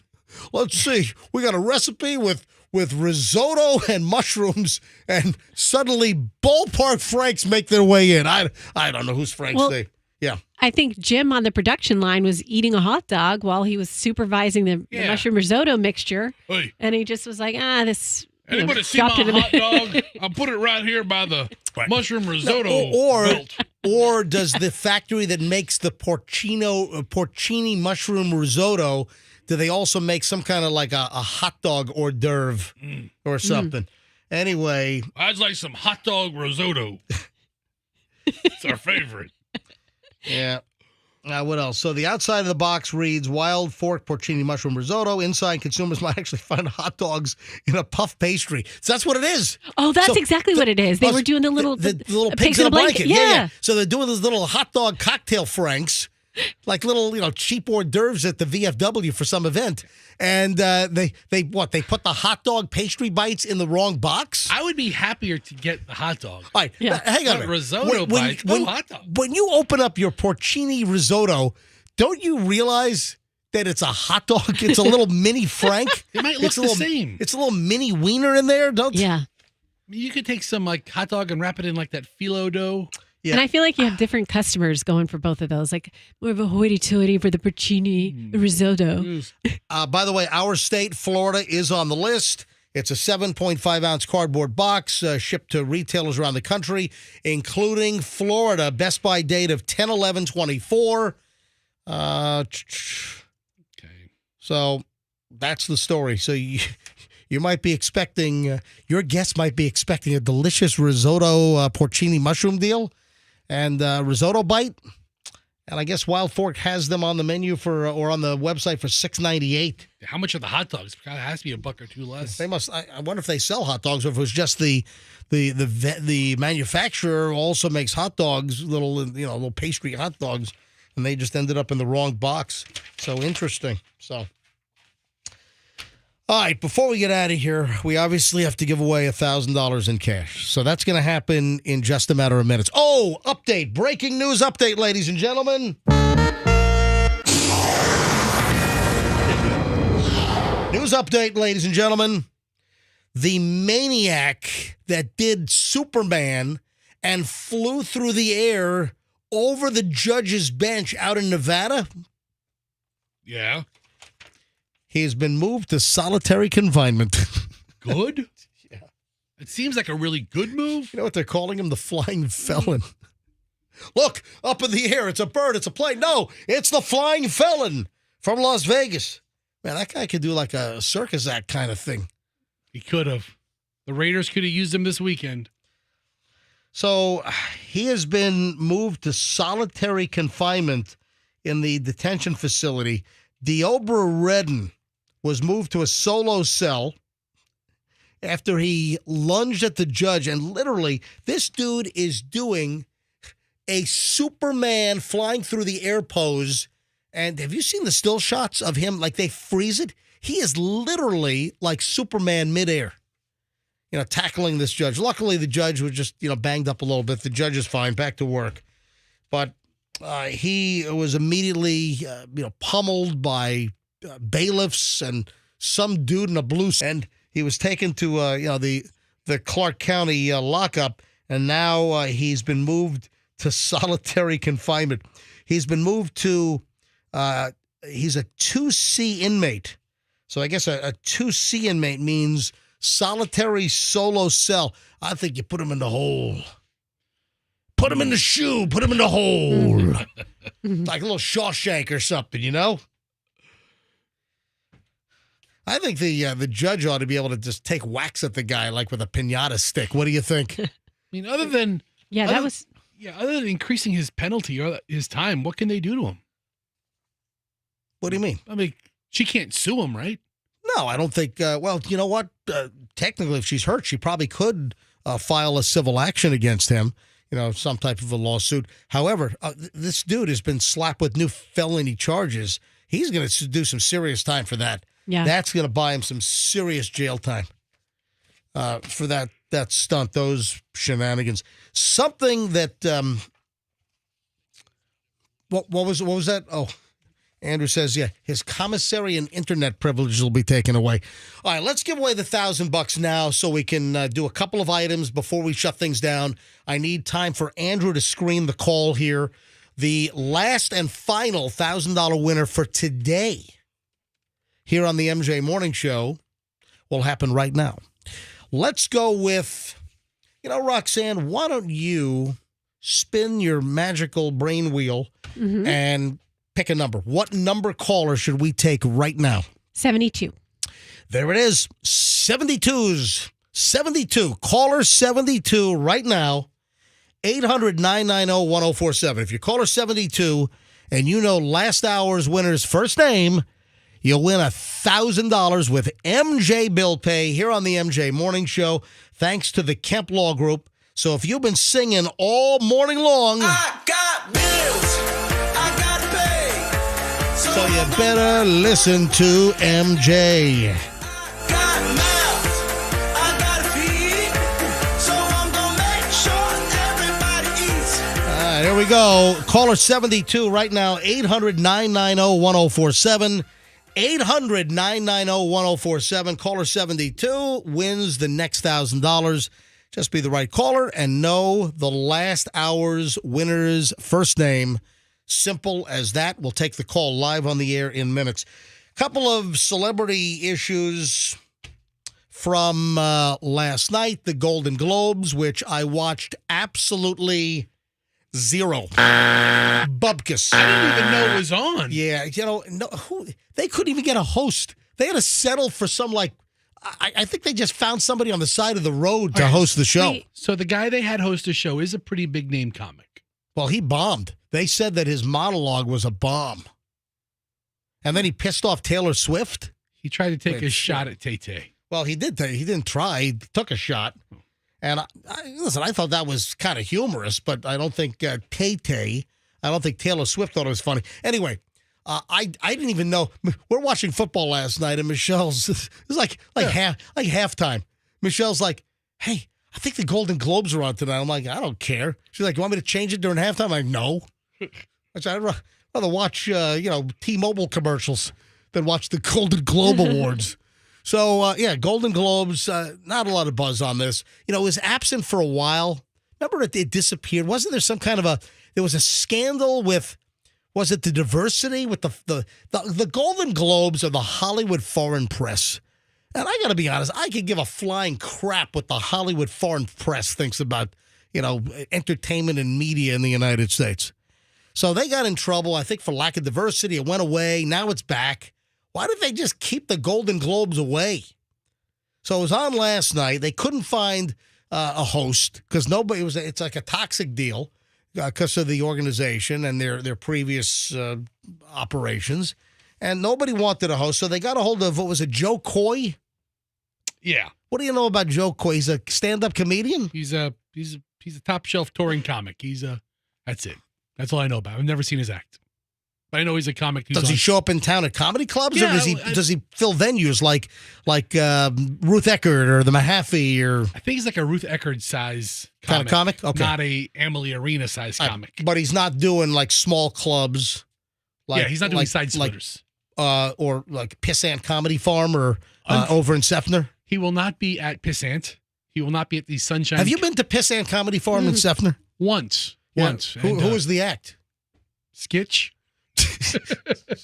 Just Skitch. He was okay. Folks, it was like there's no, don't Google, don't look for Pissant Comedy Farm in Sefner. I just made that up. But it was a 15 drink minimum. So, I got blasted. I was like, all right, calling Uber home. Golden Globes were on last night, and this comedian, he was like the 97th choice. Finally, after 97 attempts to get a host, this guy said yes. And he took a swipe at Taylor Swift. Hang on, I got the audio. Also, there's some other news regarding Jennifer Aniston. So hang on, we'll get to that. And then some Elon Musk. Hold on, let me grab caller 72 because Andrew just alerted me we're up to 72 right now. He just screened 71. So I will say, good morning, MJ Morning Show. Who's this? This is Mike out in Winter Haven. Hold on a sec. Get on the phone. Who is this? Oh. This is Mike out in Winter Haven. Mike out in Winter Haven. Hey, it's MJ and Fester and Roxanne. How you doing this morning? Doing pretty good. How y'all doing? We are fantastic. Is there a reason why you find yourself calling the MJ Morning Show right now? There's something about $1,000 giveaway, I think. Yeah, $1,000. Yeah, grand. So it's MJ Bill Pay. Would you like $1,000 to help pay some bills? Absolutely. Can you tell me the first name of last hour's winner? That'd be Jeff. Jeff would be correct. Your caller 72. You got $1,000. Oh, all right. All right, and your name is Mike. Is that correct? Yes, sir. Mike in Winter Haven. Mike, congratulations, buddy. How does it feel to win $1,000? Feels amazing. Feels like the best 9 o'clock hour I've had in a while. That is correct. And it's with your friends here at the MJ Morning Show, so it just couldn't get any better than this. Oh, absolutely not. Mike, what do you do for a living? I work for the county. So that's for Polk County? Yes, sir. Oh, fantastic. Well, Mike, you got $1,000. I don't know if you thought you'd wake up this morning and win $1,000, but you just did. Congratulations. Thank you very much. I'll let our good friend Grady Judd know that Mike's $1,000 needs to be protected out in Winter Haven. Thank you very much. All right, Mike, hold the phone, and Andrew, our producer, is going to pick up, give you all the information, but you're our latest $1,000 winner. Congratulations with MJ Bill Pay. Thanks to the Kemp Law Group for helping to make this possible. Absolutely. Thank you. All right, thanks, Mike. Hang on a sec. So there it is, folks. So you need to know his name for the 6 o'clock hour tomorrow. We started all over again. So we had Angie this morning, Peggy, which we got to check in the legal on that one. Jeff was last hour, and then we just had Mike. So it starts all over again, folks, tomorrow morning, 6 a.m., 7 a.m., 8 a.m., 9 a.m., another $4,000 tomorrow, and then every day this week, Monday, Tuesday, Wednesday, Thursday, Friday, every hour here on the MJ Morning Show. It's MJ Bill Pay here on Q105, and it's a local-only contest. You're not playing against other listeners in other cities, on other radio stations. This is only our contest here on Q105 and the MJ Morning Show, thanks to the Kemp Law Group. So we'll see you with another $1,000 bright and early tomorrow morning. All right, quickly, before we shut things down today, back over to the Golden Globes, which I was even on the fence whether I was even going to mention the Golden Globes today. Did you see what I sent you about it? I know that Oppenheimer won like 5 awards. Oppenheimer clearly was a phenomenal movie. What'd you send me? I sent you the item where Jeremy Renner commented on J-Lo and made a Globes reference to her boobs. That's old. Okay, I'm so glad you're telling me this. I feel like I'm living in a what is happening right now? That's from years ago. No, the article that you sent me, which I ignored, was a list of Golden Globes issues over the years. That was that's like 12 years ago. I was so confused. Well, just read the article. Because, no, I did. But I thought, because here's the title of the article, Golden Globes Most Shocking Moments. Yeah, over the years. Well, they don't tell you that. Not last night. Well, you got to read past the headline. In 2015, Jeremy Renner made a comment about J-Lo's I'm Globes. going to call you Headline Harriet. Okay, let me tell you something else. I thought to myself, I am so happy that Jeremy Renner looks so young and healthy. He just got run over by a snowcat. I know, it's 10 years ago. He looks like crap now. So wait, you're looking at the picture of him from 10 years ago? Gee, Yeah, he got run over by a snowcat in his driveway. What a miraculous recovery. He almost expired. Yes, I know. All right, so hang on a minute. I got to find this audio. But I even want to play this. What do you think? For the J-Lo joke? What are you playing? Yeah. Where's the? Hey, is the J-Lo audio up here? Did we pull that, Andrew? I mean, this is old news now. It's from 2015. I'm sorry. Not J-Lo. Where's I meant Tay-Tay. Where's the Taylor audio? Oh, here it is. Okay. All right. So here it is. Here's this Joe Coy taking a swipe. Roxanne, are you drunk? She's laughing at her own show over here. What are you drinking? I love it. Is that clear liquid vodka? I told you, once we get to the 9 o'clock hour, it's just all giggles. I guess it is. I hear it is. Welcome back. And as you know, we came on after a football doubleheader. The big difference between the Golden Globes and the NFL, on the Golden Globes, we have fewer camera shots of Taylor Swift. I swear. There's just more to go to here. Sorry about that. And then she gave him a death stare. Come on, just lighten up. Does Taylor Swift have any sense of humor at all? I don't think she does. I don't think she has any. I don't think she has a bone of humor in her body, is what I'm thinking. I don't know. And then once again, the hero of the day is Bob. Thank you, Bob. Bob is the school teacher in Oregon, in Portland, that found the Boeing 737 MAX 9 door plug from that Alaska Airlines jet. Bob found it yesterday in his backyard and turned it over to the NTSB. Alaska, or Seattle, Alaska. 1282, we just detected, we're declaring emergency. We need to descend down to 10,000. So that was the pilot. It sounds that either the captain or the first officer was a woman on that flight, and you can hear her declaring the emergency, and she's muffled. You can tell she's got the oxygen mask on in the cockpit. All right, folks, we got to roll. 9:52 at the MJ Morning Show. Folks, have a great day. It's been a fabulous Monday show. We've given away $4,000, and we'll do it all again tomorrow. And yes, the 7 o'clock hour winner, legal is going to be all over that. So we'll let you know what the outcome is with that bizarre win in the 7 o'clock hour this morning. Folks, have a great day. Remember who just won, and be listening at 6 a.m. tomorrow, and then 7, 8, and 9. And maybe you can be one of the next $1,000 winners here on the MJ Morning Show with MJ Bill Pay on Q105. Thanks to the Kemp Law Group. And we'll see you back here tomorrow on Q105. And folks, let's be careful out there.